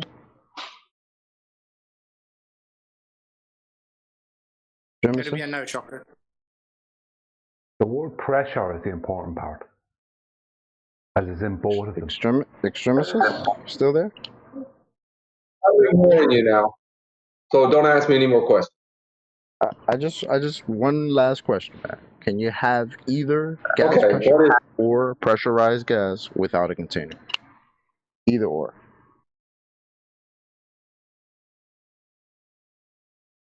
My answer would be that you need a force of some kind, whether it's a container or some other kind of force, such as a magnetic force.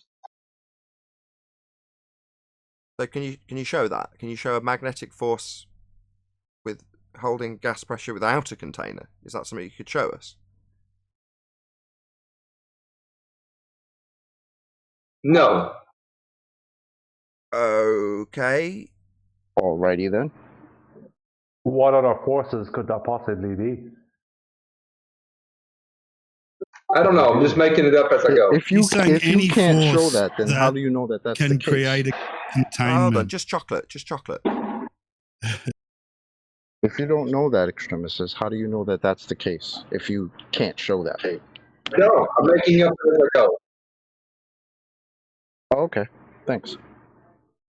Okay, this started off with apparently you were moaning that we were mean or harsh, but we've got to the point where you conceded that you're just making stuff up. I don't really understand what's going on here. Yes. Maybe you can fill me in. Kind of something between me and QE. I gathered that. Me and QE? Wait a second. This is what you wrote. I do like how no one is bothering to discuss anything in voice chat. That's not giving Nathan Oakley what he wants, which is an argument for his audience. He has basically turned all the Globers away from voice chat by his poor behavior and abuse. At least no one is taking the bait in voice chat. How does that have anything to do with me? I was actually referring more toward our previous discussions. And besides, you brought up the whole difference in gas pressure and pressurized gas. That's more what I was referring to. I brought it up and you responded. I guess you're an English professor or something. But what does that have to do? See, you're bouncing around here. That doesn't have anything to do with what you just said about abuse. Now, I didn't hear Nathan or Chocolate or anyone else in here abuse you. No, this is a civil conversation. I've heard other conversations that weren't so civil, is my point. Okay. No, that's perfectly reasonable. I mean, the point that it normally gets, or the point it breaks down usually, is when somebody who's on the globe side of the argument has to have the conclusion laid out for them and what it implies. So, for instance, in this example, we're talking about pressurized gas or gas at pressure and its requirement for containment. Now, the reason we talk about that is because it's asserted that a sphere Earth has no containment, and therefore we would assert, based on natural law, that space is fake. If it were real, gas would fill it, and that would be exampled and described in the second law of thermodynamics. So would you concede, given that you can't have gas pressure without a container, that the sky vacuum is therefore fake? Yes, I can see the point. But you are indeed on the globe side and concede that space is fake?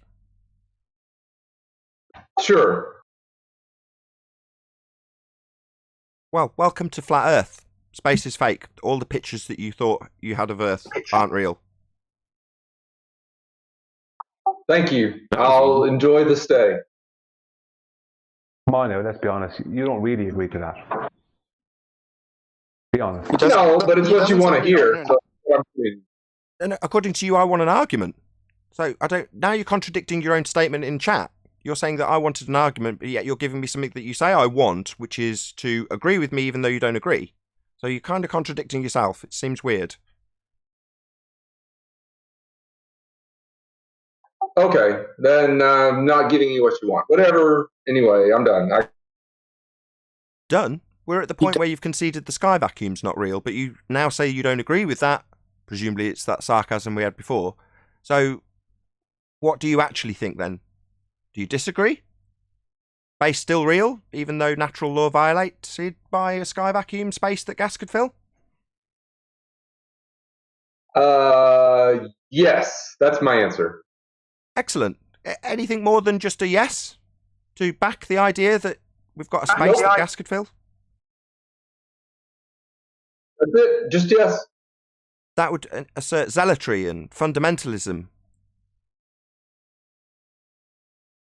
Okay, how about no? What happens if I answer no? Which question gets me out of this conversation? Which answer gets me out of this conversation?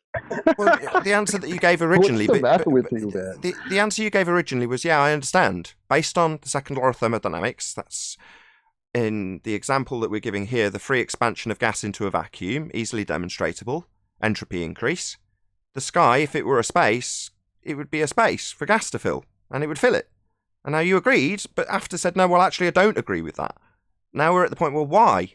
And you're saying, well, yes. Okay, well, that's not really anything other than you saying, yes, I still believe in space. But you're not giving us anything. Why would you still believe it, given that it violates natural law?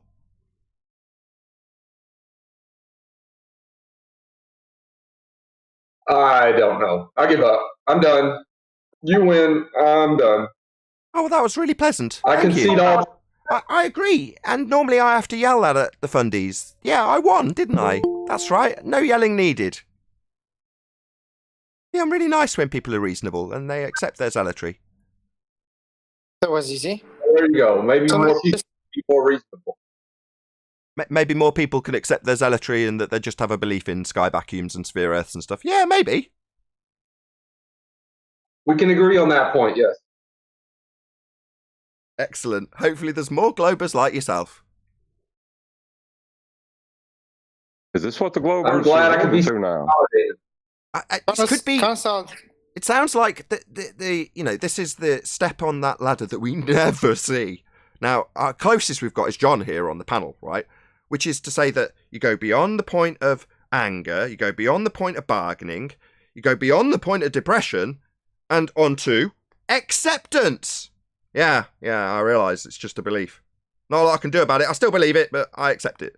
It's like, okay, well, welcome to Flat Earth then. This is a first. Amazing. No shouting needed. Yeah, but is he genuine, Nathan? That's the thing. Doesn't matter. He's not got a response. What's he going to do? Shower us with his cognitive dissonance? Tell us that gravity's holding the gas pressure here for us to go through for about 10 minutes that gravity's not a force? Where's he going to go? We all know that the outcome's the same. Now, even though it might be sarcastic, at a base level, the man knows what words are coming out of his mouth, right? And we're not arguing about something that doesn't really exist, in this case the sky vacuum. The guy's going, no, I don't have an argument, but I don't want to have an argument with you. I don't want to get yelled at.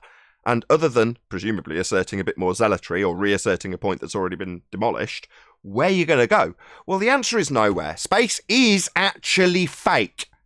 The sky is not a vacuum. We'd all be dead. That's just how it is. Where else to go from there, I'm afraid, people? What do you want? A row? Yeah, there isn't one. There's no argument to be had. Now, when the globers say from the chat and sidelines like this dude, yeah, Nathan really wants to chat. Not really. I want a show. I'm a YouTuber. And I've got one. Because until the Western world does as you have done and appreciates, yeah, I don't actually have any physical evidence for a sky vacuum or pictures of Earth being a sphere from it, or evidence of Earth curve with a reified physical sphere edge horizon that's being bent with an R value that leads us not being able to measure this X marks the spot horizon that used to block things in the distance with its physicality. When you appreciate all those things, that doesn't mean the rest of the Western world does. So I'll still have a show tomorrow. But I'd much rather be doing the show like this, with lots of friends all happy, accepting that the world's not a sphere. As opposed to zealots that go round in circles for 10 hours. That doesn't make my day happy. Much as you think, with projection, that that's what I want. No, what you want is somebody who's competent to come from the globe side and prove me wrong. That's just not happening anymore. But you want to blame that on me by way of projection and say that it's something I want. It's not. It's what you want. But no one's coming to save the globe. It's dead. That's why they're tuning in. Yep. Put him on mute, Nathan, so you can take him off and berate him. Look, I don't want the anger. I'm going to wish everyone well on that note. So with that, I'll say a huge, massive, enormous thank you to both Discord and G+ panels for making today's after show possible. Of course, a massive thank you to all of you in either Nathan Oakley 1980 or Nathan Oakley Premiering streams for hopefully smashing the super chat, liking, commenting, sharing, subscribing, and all that good stuff. Be sure to check out nathanoakley.com and the Flat Earth Debate Forum to keep up to date with the community debate. I've been Nathan Oakley, and I'll see you all in the next video.